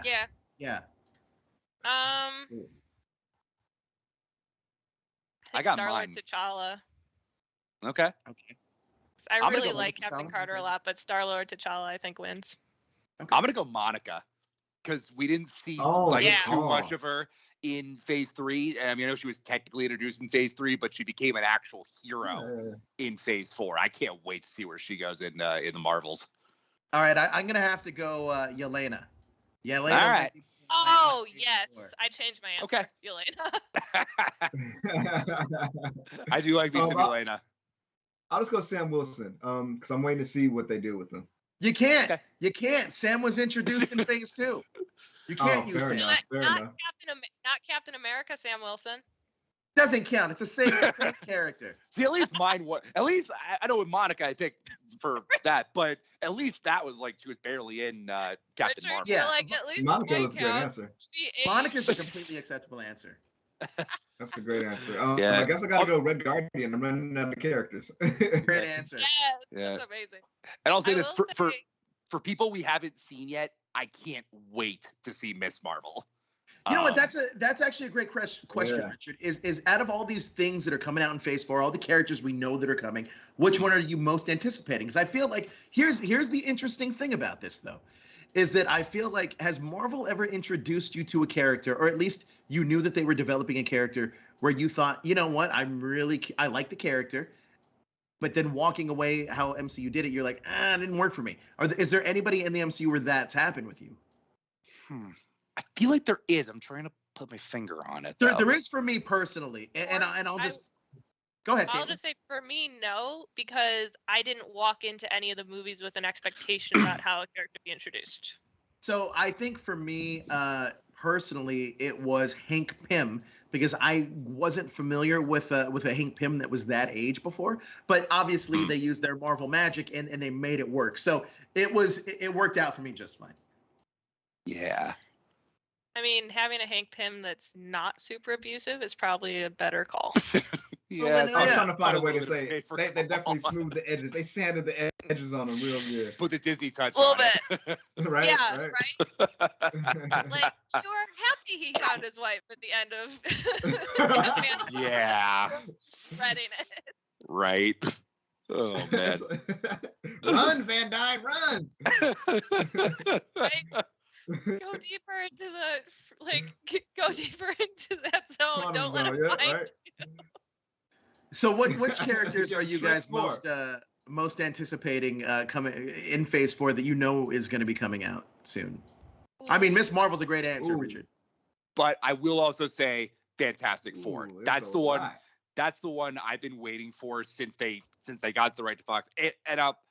I'm sorry, I gotta add Deadpool also. I'm a Deadpool diehard. I can't wait to see how. Keep listening, like. No, that's it. I know. I gotta stop. Those are my top 3. I love it. All of your characters, with the exception of Miss Marvel, are all like Fox characters that are the MCU. Yeah. I mean, the 2 Deadpool movies are just pure gold, and getting that in the MCU is gonna be. And I already have my theories on how they should introduce him, but I'll maybe save that for another day. I love they it. should have I love him it. do trailer reviews for every trailer. Well, there's definitely that. I think he should come in the post-credit scene of No Way Home. Just like. Oh yeah, Spider-Man for sure. Oh yeah, he has to interact with Spider-Man. I mean, I will say, I feel brilliant. like it's gonna be creepy because Spider-Man's like legit like 16. But that will make it so much funnier. Wait, where do you think we'll see Deadpool's debut? I think Richard's right. I have wanted it to be that for over a year. I hope I'm right, but if not, I think probably in his own movie. Really? I think we'll get a tease. Post-credit. Yeah, I think we'll get a post-credit. Doctor Strange 2. That could it. Yeah, Doctor Strange 2. That's where you see that. That's where you. Doctor Strange 2 or Spider-Man 3. That'd be a very good one. Yeah, And I want Spider-Man 3 more than anything. Like I've wanted that for, like I said, over a year. Look at that. Spider-Man 3, I'm excited for. I'm excited for it too. I mean, there's but here's the thing, Richard. Here's the thing, my friend. There's so much hype around that movie. Can it live up to it? And how long is this movie going to be? About 14 hours long? I mean, there's no way it's not less than. There's no way it's less than 2.5 hours at this point. Like, and are we doing the Spider-Man No Way Home Part 1 type of thing? Are we doing the Avengers? What is happening? I mean, that'd be amazing, because but... we're getting No Way Home, then we're getting Multiverse of Madness Part 1 and Part 2. I'm excited for No Way Home just as much as anybody else, because I think that I might not be the biggest Spider-Man fan in the world, but I love this version of Spider-Man. I love the MCU's version of Spider-Man. But I will absolutely lose my mind and go apeshit if I see a live action and if I see Shamik Moore show up, Nicholas Cage, and John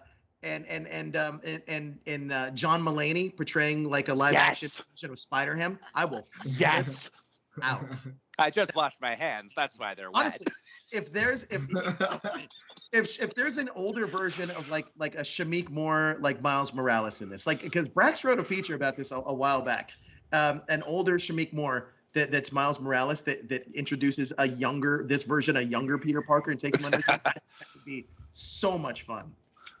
I mean, this movie is going to be absolutely insane no matter what happens with all the reports that are coming out. And I know we've been a part of it, so. That's like all the Marvel movies coming up, though. Yeah, well, to an extent, not to like Spider-Man No Way Home extent. But I mean, like, yeah, Doctor I don't Strange know. is going to be insane. Black Panther, Wakanda Forever is going to be insane. Thor: Love and Thunder is going to be insane. Yeah. Has anything leaked yet for Spider-Man? Nothing's leaked at all for Spider-Man. No Way Home. No, I'm sorry. Nothing official. Sorry, nothing officially is leaked for No Way Home. I mean, the only thing we've gotten from that is like 2 or 3 images of Tom Holland and Jacob Batalon and Zendaya. I think that's it. Didn't like Sony exec leak about the Sinister Six on a podcast? No, I mean like images or anything like that. Oh, okay. Yeah, that's all we've gotten in terms of images. I think them in the sanctum, and I think there was one of them in front of a laptop, but that's it. There's a behind the scenes photo of Spider-Man in front of a blue screen, and it looks like a sleeve that could potentially be like Andrew Garfield's sleeve. So we got to see if that actually right. Yeah. But I mean, as far as the Marvel movies, they're changing their strategy. The whole Hollywood and the whole movie industry is changing in general. And they have to get a reason to get people to come to the movies now again. So they're making every single movie an Avengers level event. And that's why the Disney Plus series are able to kind of balance that out. So we get the character development, then we get the big spectacle with every single character you possibly imagine in each film. Yeah. Which I really like. Me too. I like that we get that amount of time with these characters. I like with new characters or characters like Hawkeye where we haven't really focused on them that much. Yeah. Sure. Crazy. Yeah, oh man, picking which character I'm most excited about that's getting introduced is very hard because like you have the film and TV and then you like Richard said, like one of his picks is Fantastic Four. We have no idea when that's coming out. Like that's so far away. Like it's not coming out before 2023, but that's all we know. Yeah, so oh man. I'll tell you what. Get hyped about the Disney Plus day that they're doing because I have a feeling we're gonna get so many flipping announcements that it's going to be outrageous. And I think that it gets us one step closer to the Fantastic Four and to mutants, which I'm excited for. And look, a lot of people don't know this. My favorite superhero of all time is Cyclops from the X-Men. So, like, I am super hyped to eventually get the mutants in the MCU. I'm just going to say which I'm most excited for in 2021 because that's all I can think of. Kate Bishop. Okay. Kate Bishop. She's going to be good. Yeah. Because I'm really interested in seeing a Hawkeye that's dealing with the death of Black Widow and Ronan and Yelena. And I'm really excited to see Kate Bishop step up and see a more like prominent role for a Hawkeye within the team that they're on. Because Hawkeye, I mean, he even makes the joke in Age of Ultron. It's like, I shoot arrows. Like, this is nuts. So I think seeing a version of Hawkeye that's maybe hopefully more in a leadership capacity when like Young Avengers of like inevitably happens is going to be really, really interesting. Because we haven't really seen a full mentor story in the way that I think we're going to with Hawkeye. Yeah, sure. Yeah, and also definitely something different. You bring up a great point actually with Hawkeye and Kate Bishop, mainly because we saw a post-credit scene for anybody that hasn't seen Black Widow. This is a spoiler alert. Back and watch Black Widow. I think it's I think you could. I don't know how you watch it at this point. I don't know if it's on still Premiere Access or not. But with the way that they're laying out their post-credit scenes, I'm curious to see because obviously they're laying out breadcrumbs for the future of the MCU, and we know that we know that Julia Louis-Dreyfus's character has ties to whatever's going to be happening, or hopefully maybe whatever's going to be happening in this Hawkeye series. So I'm curious to see how some of these post-credit scenes kind of shape the future of what we're going to see in the MCU, because I feel like, in a weird way, I feel like the post-credit scenes that we're seeing currently won't be playing out for like another year or so, or like 6 months down the line, or sometime down the road. It doesn't seem like it's going to be something so instantaneous. Yeah, I mean, WandaVision is Doctor Strange. Right. Captain America, like Falcon Winter Soldier, I'm expecting to be like tie into Captain America. I'm not really expecting Which we have anything. no idea when that's coming. Or out. you know what? That could be Secret Invasion. That could Yeah. also be something like Thunderbolts, or you know, which could be also still be Secret Invasion, depending on how they go with the story.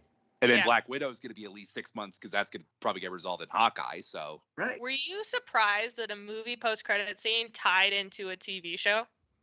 I was surprised it did it that quickly. I'll say that much. Yeah, I have to absolutely agree with Richard on that. I'm surprised they integrated it so quickly. Yeah, because like I thought it would happen at some point. I didn't think it'd be Phase 4's first movie. Right. Yeah. Which is interesting. It feels like a Phase 3 movie. Let's get real about it. But and also I gotta say too, because Falcon Winter Soldier was originally supposed to come out after Black Widow. I think I actually, weirdly enough, kind of liked it better the way it ended up, where they introduced Val in Falcon Winter Soldier, and then you knew who she was in Black Widow, and that kind of amped up the hype for Hawkeye that much more. Yeah, I prefer that a lot, because you have to assume that character. It felt like that post-credit scene.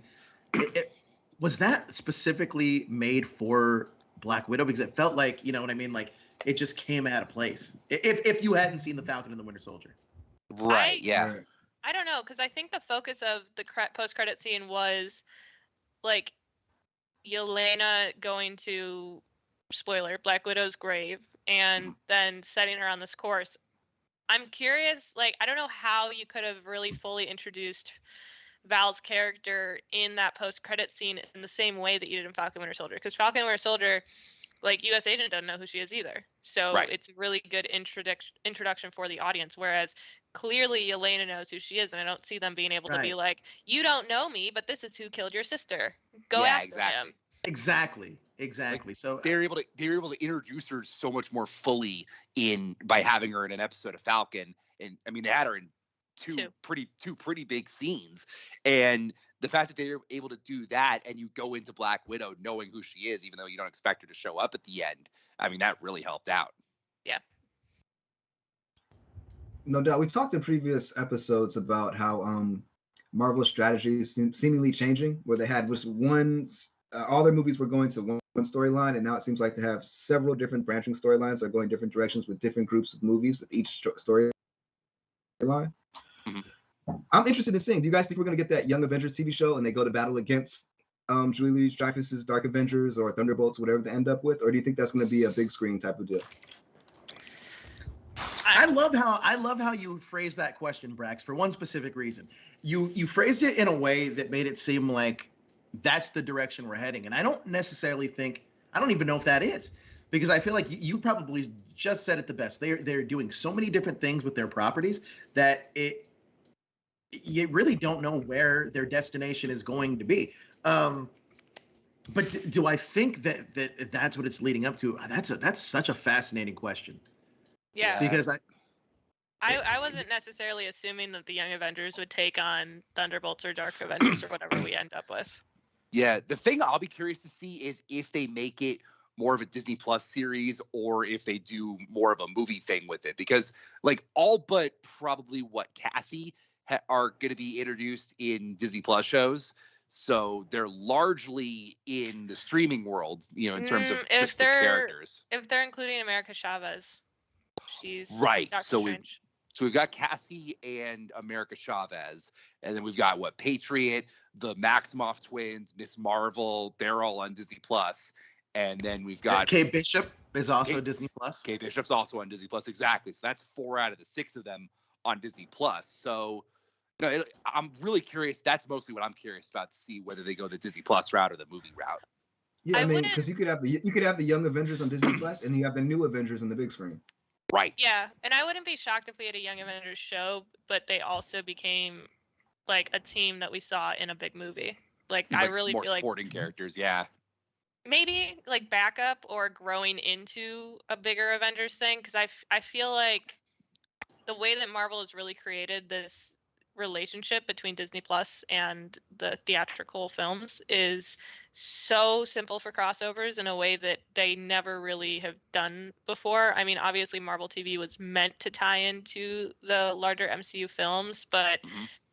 nowhere near this capacity. Yeah. Do you think that we're going to start getting into a zone in the MCU where we're going to start losing the main character titles at the front of like these films? For example, we know that it's called Doctor Strange in the Multiverse of Madness. Do you think that there's going to get to a point where it's just going to be called like Marvel's Multiverse of Madness, where it would feature just different sets of Marvel characters to face whatever issue the issue would be? I think we'll always have some sort of I don't know if it'll always be character names, but I think we'll always have something akin to like the Avengers or the X-Men or Fantastic Four. Like it might move away from singular characters, like Marvels, for example. Right. Like we were all expecting it to be Captain Marvel too. Now it's the Marvels. I think we'll always have something like that where there is some sort of recognition, because the thing I'm really interested in is, are we going to start losing the general audience? Right. Yeah. With so much coming. Yeah, because like Shang-Chi, general audience, I assume, totally can track into that because it's an origin story. It probably has other aspects of the MCU play into it, but it feels, out of everything that we've seen so far with the MCU in Phase 4, the most singular. Whereas, like, almost Multiverse of Madness, it's like if a lot of the Disney Plus shows seem to be setting it up, we're going to be dealing with the multiverse, so we're probably going to have a lot of like characters that if you're a general audience person, you're just going to be like, I don't understand what's happening. Iron Man died. What's that? So Sure. Yeah. I'm curious if we're going to start losing the general audience the deeper we get into the craziness of the comics. We That's definitely are, because who has enough time, except for us nerds, to watch all the Disney Plus episodes and then connect it with the movies? So I even remember when I saw Black Widow, I was with someone who hadn't finished seeing Black Falcon and the Winter Soldier, and they were just like, "Why is the girl from Seinfeld in this?" So I mean, I it's saw Black Widow as someone who hadn't seen Endgame. They were Right. like, Black Widow Right. died? I'm like, oh no.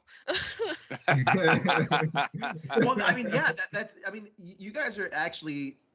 That's exactly what I keep thinking about this whole MCU thing. I think it, like I said before, the MCU is probably the most cohesive cinematic universe that's been in existence, probably ever.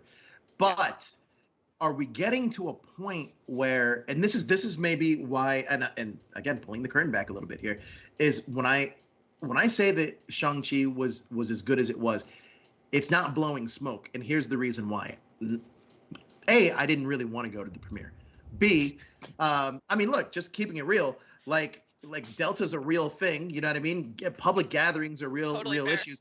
Like it's something that was like playing in the back of my head like this the whole time. And then, like anybody that lives in Southern California knows, that day in particular, on Monday, yesterday, it was hot AF. And I live in the South Bay, and I don't live in Hollywood, and I was not looking forward to burning up in Well, Hollywood. that's a drive. That is Right, a drive. and nicer clothes. The other part of that was I was exhausted. I legitimately like almost fell asleep just waiting for the movie to start. And then after that, like, listen, look, when Marvel or Disney usually puts on, or any of these studios really put on these kind of shindigs, they usually go all out with like the full on catering, the after parties. This didn't have that, so it wasn't like I was enamored by some of the things that most people would say, oh, maybe that had some bearing on his judgment. But in all honesty, like when I saw the movie, I was quite blown away by how good I thought it was. And I remember thinking this for Doctor Strange very specifically, that like with the Doctor Strange origin story that we saw in his film, tell you the truth, like I wasn't like blown away by that movie because it's an origin story we had essentially seen before. Even the story beats were beats that we had seen before, but Shang-Chi felt different. It absolutely felt like something fresh and something new. So like when I say that I really liked it, that's me being completely honest. I absolutely liked it. Like, to be the most criticism I can give that movie is that I personally think that Marvel sometimes goes above and beyond with certain CG elements, and sometimes that doesn't work for me. And sometimes that doesn't work here for me personally. Other than that, like I thought it's a pretty good movie. It's a pretty solid film. Do you think it's an advantage or disadvantage that Shang-Chi kind of seems to be a little bit more of an underdog in the Marvel landscape right now? You know, that is also I was just reading about that earlier today, and that is also a fascinating question, which I'm curious about, because I'm curious to see how much money you guys think that film is going to make, and how. Because I will say this, I don't think that Marvel Studios is obviously, regardless of how little or how much this movie makes, I think that this is a character that is definitely going to be in future things in the MCU, mainly because Simu Liu is just so damn charismatic, and honestly, that dude is very charismatic. And look, Aquafina's Aquafina. She does her thing in this, and it absolutely works. But like, I think. What do you guys think this movie's gonna make? I I mean, mean, Free Guy did way better let's than expected, Black Widow right? made 70 million, right? Black Widow made about 70 million. Yeah. But that was That's also like pretty much the high point. that was before the Delta variant was really as Right, big right. as it is. And Free Guy did way better than expected, but it Right. also didn't do amazing. I mean, I will say Shang-Chi has the advantage that Suicide Squad just did not, where you Yeah. can watch it on Disney Plus. Right, exactly. That'll help out. I mean, I think it'll probably come at least close to Black Widow. And I mean, obviously we're all hoping things get better, world health wise, but it'll be interesting to see how things get better, like from here after Shang-Chi, like for Eternals, Spider-Man. The Spider-Man's what I'm really curious about, because it's definitely not going to be on Disney Plus because the whole Sony thing. So yeah, I mean, Brax, that's why. Go ahead. Go ahead. What's your projection? I think it's gonna probably make around 50 million, to be honest with you. I mean, if Black Widow did 70 million and people were so eager to get back to the movies then and not quite as wary of what's going on in the real world, I think it's gonna probably make it around somewhere around there. Do you think though that the social media buzz, and look, because one thing that I've noticed about this movie that I hadn't seen with Black Widow, that I hadn't seen really with any other Disney properties, is that they're doing a lot of pre-screenings for fans, for press. They're doing it seems like, depending on what market you're in, there's a pre-screening you can find tickets to. Do you think that positive word of mouth is going to help ticket sales over the course of the weekend?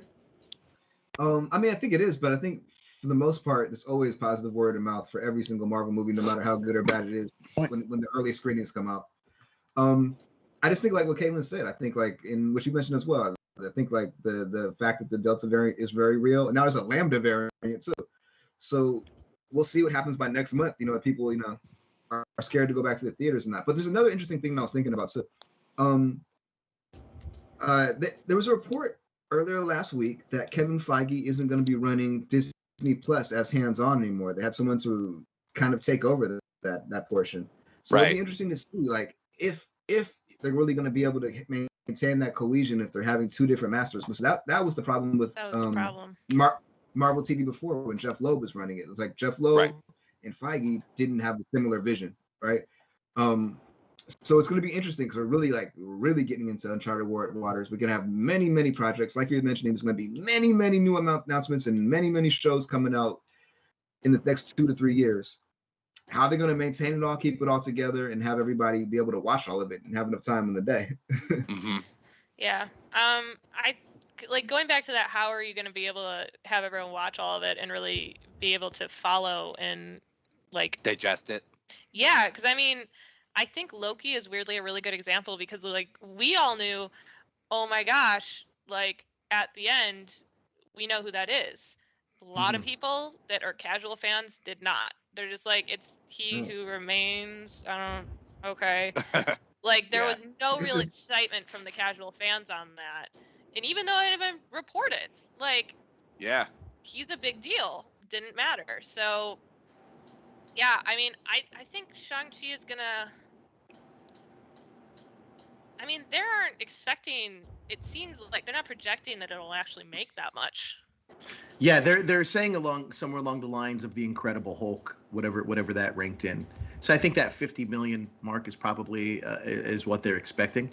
Um, I don't know. Like I think that I'm truly hoping that it exceeds expectation because I think it actually deserves it. Yeah, Um, me too. but Yeah, me too. Yeah. but going forward for You this, know, yeah, go ahead. yeah. With that being said, like like I was mentioning, like the Hollywood model is changing. So like, if you go back 30 years ago, movies stayed in the movie theaters like almost all year long, like literally. Then Mhm. we've gotten used to in our age range growing up is the movie stays in the movie theater for about 3 months. We'll see if it changes where Shang-Chi it might not have. I mean, Shang-Chi's not going to have that big opening, but if they keep it through December until Spider-Man comes out, or past December, or for however long, Well, maybe it could, in the long run. it's 45 days exclusively in theaters, and then I think it goes to Disney Plus. I can't tell if it's premiere access or not, though. Have they fully announced that? I don't know. They haven't announced it. We'll 'Cause see. if it's They haven't not, announced I'm gonna be so interested. If it's not premiere access, I feel like it feels like I don't know. Are they gonna? I don't know how many people like subscribers you're gonna gain from Shang-Chi. And you're actually absolutely right. I mean, I can't imagine them just leaving that premiere access money on the table. Yeah. But it's also hard to be like, yeah, after 45 days, it deserves to be premiere access because I feel like that seems long enough that it shouldn't. I don't know. It's very, very. It's gonna be a weird one.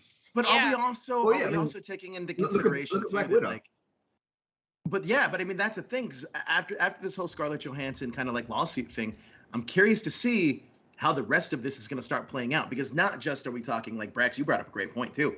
This whole Kevin Feige not running the Disney Plus side of Marvel anymore is it's a different it's uncharted territory. But even this like how they're handling contracts now, this is also something to keep an eye on because it is going to impact the future of the MCU. Probably more so than a lot of other people think. I mean, it's Right. impacting the future of Disney in general. They had to basically make a new deal with Emma Stone for Cruella too. Yeah. Right? When is Black Widow coming to Disney Plus for free? Does anyone know? I feel like it's October. I think Okay, it's so early that's- October. Because that's about 3 months. So I would imagine they would have the same approach. Okay. Yeah. Yeah, just not the simultaneous I mean- release like they did with Black Widow, but Right. give a 45-day window, like you said. Then you have the premiere access to the next 45 days after that. Yeah. I am hoping that because of the 45-day theatrical window, we're not going to have as many pirated copies go up immediately because I do think that hurt Mhm. Black Widow. For sure. Yeah. That'll definitely help. And in regards to fan screeners, like you're talking about, Joe, Suicide Squad did that too. I don't think it did much. Well, I mean, look, difference with Suicide Squad is that there was HBO Max access to it as well. I think that's going to be a real big tell here because this is a theatrical release only. Free Guy also was a theatrical release only, I believe. Yeah. And it did well. I mean, it did well. But here's the thing. Ryan Reynolds says that they want a sequel. I mean, rightfully so. So far, it's one of the best movies I've seen all summer. So, I'm very curious to see how this film in particular does. And also, do you think that like is Chinese box office are they not back in theaters in China yet or what's the climate there? Well, they then with were in Shang-Chi, theaters before us. Oh, they were in theaters before us. Okay. then with Shang-Chi is a whole other deal. So. Oh, okay. Is it really? That's Speak on from it, what Rick. I've heard. Yeah. Ah, fascinating. Yeah. Fascinating. Just because I think of the movie itself. Oh, really? Yeah. Like I don't know any of the Right. details, so I don't want to misspeak on that, but Well, it's something. Fascinating. Nice and vague. Very helpful. But just in general, China has a different set of like restrictions and rules and regulations for movies that they screen over there. So we don't know if they're finding it offensive. They don't know. You know what I mean? Like, well, it's yet to be seen. Shay said that China is currently in strict lockdowns. Ah, interesting. Yeah. Interesting. I mean, I think that they I think they do a pretty good job of paying respects to the Chinese culture in this. I mean, there's literally whole scenes that's in Mandarin. You know what I mean? So like, honestly, Mulan probably could have taken a page out of Shang-Chi's book. Oof. Like seriously. Okay. Okay. Shang-Chi did a really good job with how they handled everything. I think they did a really good job with it. You know, with the whole theatrical release thing, it'll be real interesting to see because we could look just with Disney because the reason that Free Guy came wasn't obviously on Disney Plus is because it's not a Disney movie proper, but Yeah, it's right. because also 20th Century Fox has a deal where their movies have to be theatrical. Right. Like, Well, also, regardless. it's going to HBO Max before it goes to Disney Plus. There Yeah. you go. Yeah. Super weird. What? Because Fox has like a standing deal through what 2024 or something crazy like that. That their stuff Wow. went to HBO. Yeah, that's why New Alright. Mutants is there now. Yep. Yeah. So yeah, Free Guy's weird, which is like very interesting. I think that's a really good. We look at like the theatrical thing, especially because it is an original movie in a way that is unique. It's not based on any sort of IP. Yeah. Shang-Chi has like that Marvel backing, so I am hoping and a little bit expecting that it'll do better than Free Guy for that reason. Yeah.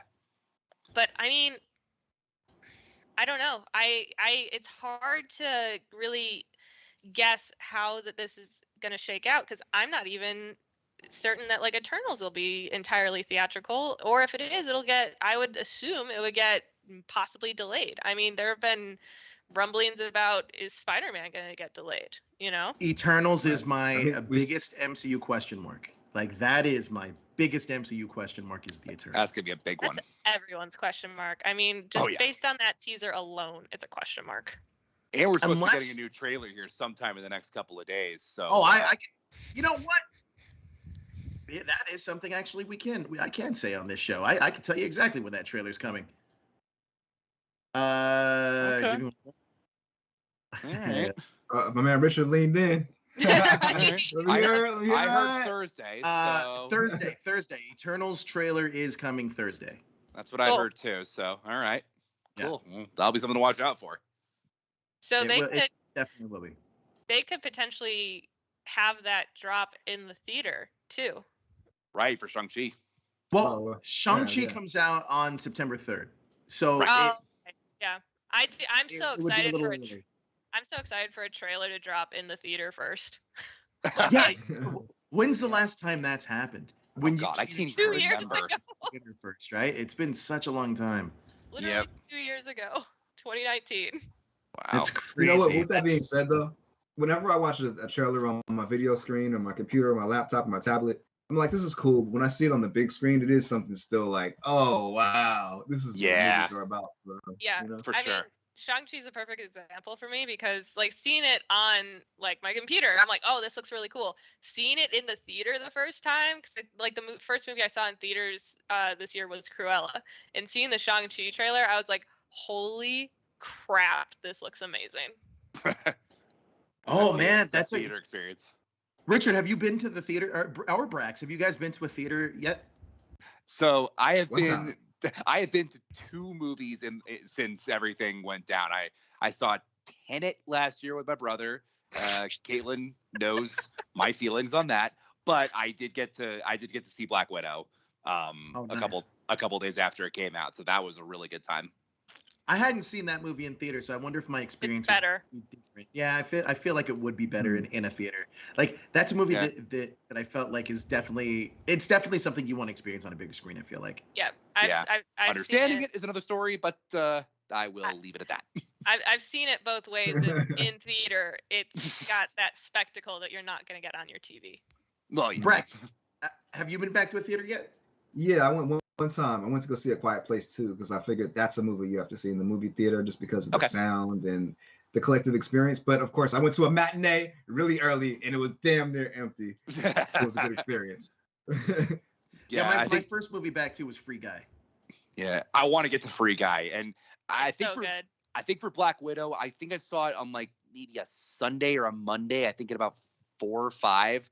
There was a decent amount of people in there, and I loved seeing everybody's reactions, like when everything came up, like that we kind of already knew about and everything from the Disney But Plus let me stuff. ask you, Richard, was something like Black Widow though, and knowing that you already know the fate of the character, do you still feel like you had as much fun in the theater as you would have, or do you think that the Marvel nostalgia factor in terms of like that being just an MCU movie back in a theater was enough to do it for you? Well, for me personally, the MCU thing was enough to do it for me because I'm an MCU diehard, and Right, right. I love the Marvel experience in the theater. Like some of my favorite memories are like I think back to Endgame and Infinity War and Ragnarok and stuff like that. It's an event going to those. And I mean, obviously, I can't wait for things to be kind of a little more normal where there's more people there and everything, but it's still an experience in the theater. Yeah.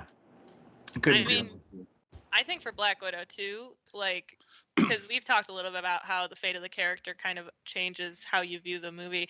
For me, I don't even necessarily see it as the Natasha Romanoff movie. Sure. I see it as the Black Widow movie because, yes, it's very much kind of a swan song for Natasha. It's also hugely an origin introduction for Yelena. Yelena, right? Yeah, Yes, absolutely.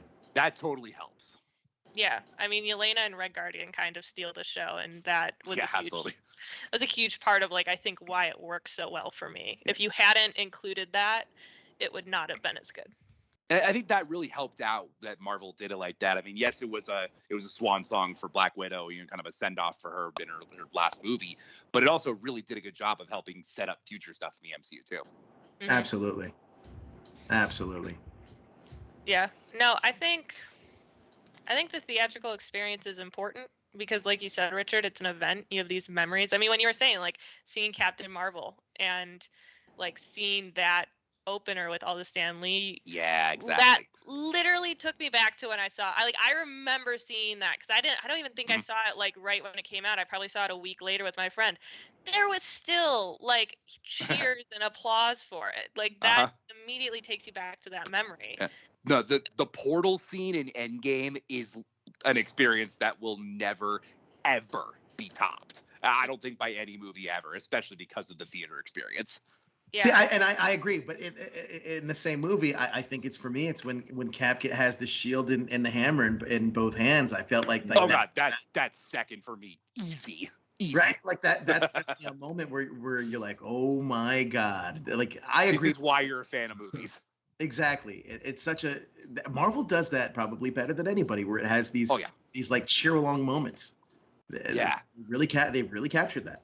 I also think weirdly Brax had a really good point about the audio quality because like watching Black Widow on TV versus in theaters, watching the musical In the Heights on HBO Max versus in theaters, even Suicide Squad, it's different.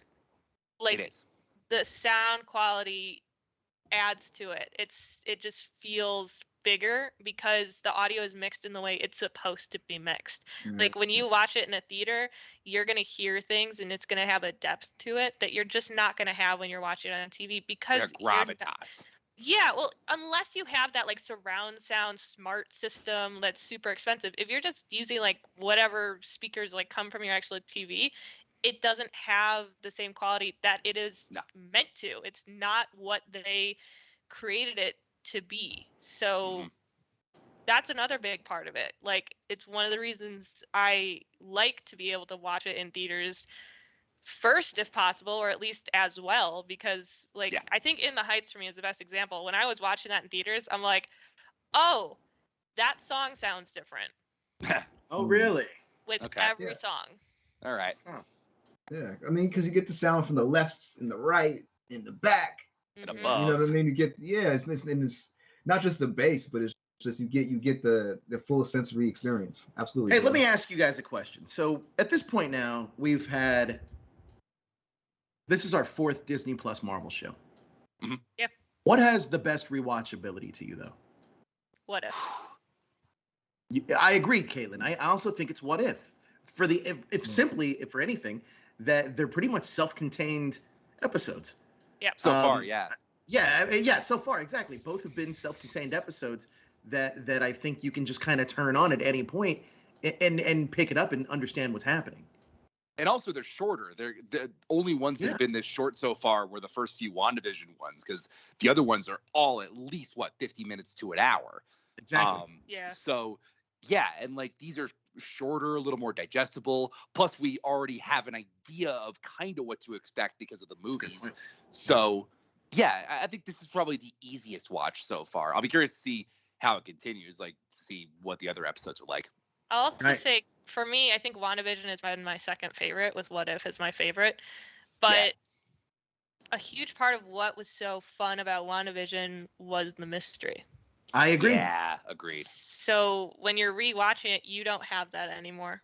Same with Loki. Even it was like, what's going on? How does this work? You don't have that anymore. You know what happened. So I think for me, that's another big reason of What If. I think Falcon Winter Soldier weirdly has a really good rewatchability to it, because that show is not based around a mystery in the same way. You know what's interesting about the Falcon and Winter Soldier is I think I agree with you. I think that show that's the only MCU TV show that I actually watched like twice. Like, so in terms of rewatchability, mainly because I felt like with the Falcon and Winter Soldier that story has so much depth to it, and there's so much beyond the surface of that story. And I think that the deeper you dig, the more you're going to get out of that story specifically. Whereas I loved Loki, but the thing is, I felt like Loki's pacing is very slow. It's very methodical, but it's methodical and it's good, but it is very slow. It's a different pace for any typical MCU style like thing. And WandaVision, man, like that was I'll tell you right now, that was art, but it was all over the place. I loved it, and it was art, but you're right, Caitlin, the mystery is what really kept me going. But this is probably the most straightforward and easily to digest content that Marvel's kind of putting out right now. I also feel like Hawkeye will be rewatchable. Yeah, I think Hawkeye is definitely going to be easy on the rewatch front. Yep. Yeah, I mean, it's interesting.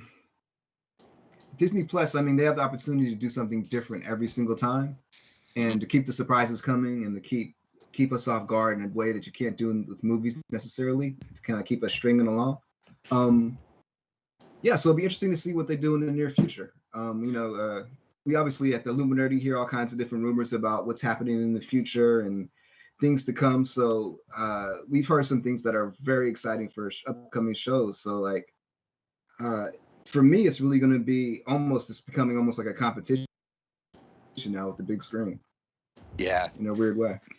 And the thing I'm curious about for the Disney Plus shows going forward is, because largely so far we've had shows focused on characters that we already know.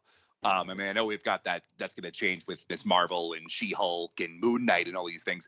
I'm really curious to see how it feels when these shows start actually introducing like important new players into this universe as the central focus of the shows. I mean, we've gotten new characters, obviously. I mean, Monica and Sylvie and, people like that. Supporting characters, though. Exactly. They're supporting characters. We haven't gotten the Miss Marvels and the Moon Knights and the She-Hulks and everything where it's a new character that they're focusing on in one of these Disney Plus shows. So that's what I'm curious to see. Marvel's done a really good Marvel's done a really good job of creating legacy characters, and that's something actually DC Comics is really good at, right? Is like Nightwing or Robin becomes Nightwing, eventually takes over. But here, cinematically, Marvel's done a really good job of setting up legacy characters. But what they've done an even better job at, I think, is or at least with their Disney Plus stuff, is making each show feel like a completely different style of show. Yeah. And I think they did that a lot with the movies early on. Right, but that's one thing I'm more curious about with because I know that you had said Hawkeye. You mentioned Hawkeye having such a rewatchability factor. I think that's the one thing I'm most curious about Hawkeye, is because it also, in tone, it could also feel the most similar to the Falcon and the Winter Soldier. So I'm really curious to see how that one comes off. Because look, as soon as Falcon Winter Soldier opened, and I'm sure all four of us felt this, it was like, oh yeah, it felt like that was a familiar taste of like a Marvel project. You know what I mean? Yeah. So I'm curious to see, because obviously it looks like we're going back there with Hawkeye. I think what I'm most interested about with Hawkeye is just, it's not, like I said earlier, we haven't had this full mentor-mentee relationship in a real way. So the fact that we're actually getting that is very cool. And what you're talking about with legacy characters, I mean, our first big example of that was Sam Wilson taking on the legacy of Captain America. But what's so cool about it is they're making it their own. Like, I have no anticipation that Kate Bishop is going to be, you know, like Clint Barton 2.0. That would be super Right. weird. Ironheart, we know, is coming. That's not going to be Iron Man 2.0. It's these characters that take on not even the tropes, but like the mantle that these other characters have left. Yelena, same thing. That's not going to be Natasha 2.0. They're taking on the mantle of these characters, but it's still their own. It's like, yes, I am the new like Iron Man-esque person, but I'm still me. So Right. Yeah, totally. that's, I think, what I'm most excited about with Hawkeye is we're gonna dig more into Clint Barton, which I think will be cool, especially in the aftermath of everything he's been through. But we're gonna get someone who is taking on the mantle of Hawkeye, and maybe like Hawkeye doesn't need to be the character that everyone like jokes about. Why are you here? Hawkeye can be a badass on the team. Super So cool. Right. yeah, so I think that's gonna be really interesting.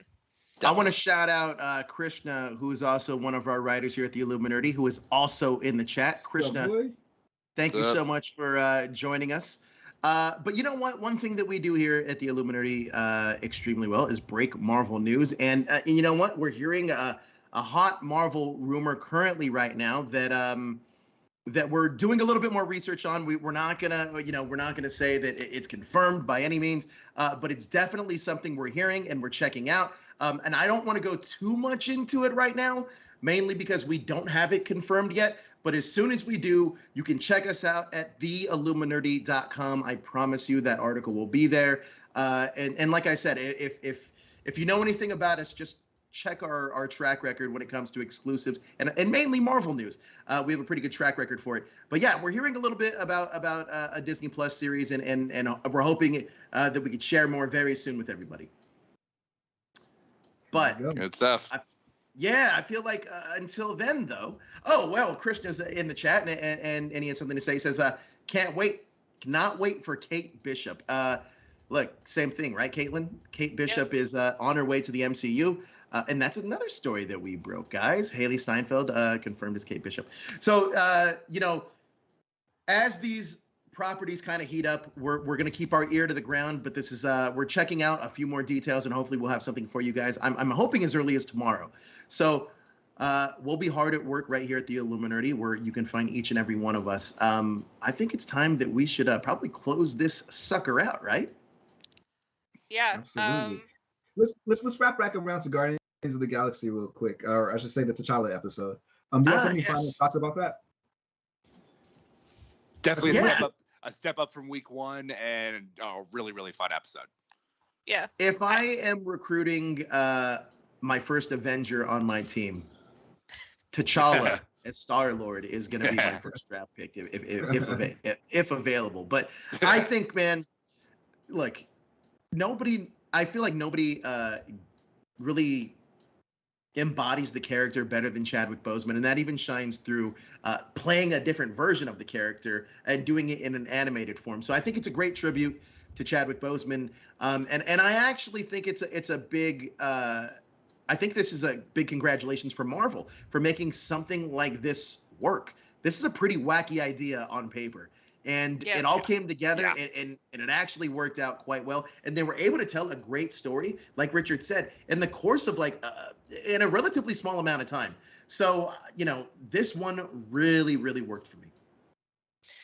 Yeah. I mean, I really like episode 1. I weirdly feel like one of the things I talked about earlier with the general audience, episode 1 is a really good way to bring in a general audience because you're only touching on one movie. Right. That being said, I do think this is better. Part of why I think it's better is it's not just, oh, we're doing Guardians of the Galaxy, but with a different character as Peter Quill.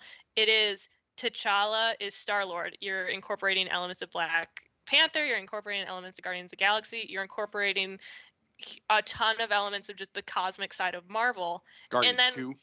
Yeah, right. and then, like Joe said, you throw in it's a heist episode. Like, it's completely different than I think anyone was anticipating. And that to me is like a huge part of the fun of What If. I completely understand why some people were not as big on episode 1 because it doesn't have the same level of crazy as you're expecting, and I think they deliver that here while still really honoring Chadwick Boseman in a way that I didn't anticipate, because I did not necessarily anticipate T'Challa as Star-Lord to be a more, like, not necessarily fun, but kind of like relaxed and almost like roguish version of T'Challa. Hey, absolutely. You actually stole a little bit of my thunder. Like, I thought we were gonna get a direct adaptation of Guardians of the Galaxy, and we got something way beyond what I was expecting, way outside of the box. And you could tell like their creativity is just able to go any direction they really want to go. So it's like, it's exciting for the future of the series. It's unfortunate it's only 7 more episodes, but we're gonna enjoy each one every single week with you guys at the same time. Meet us at 11:40 here on the Illuminerdi's YouTube channel. Joe, Caitlin, Richard, thanks for joining us for another episode, and let's do it again next time. Yeah. Out. Definitely.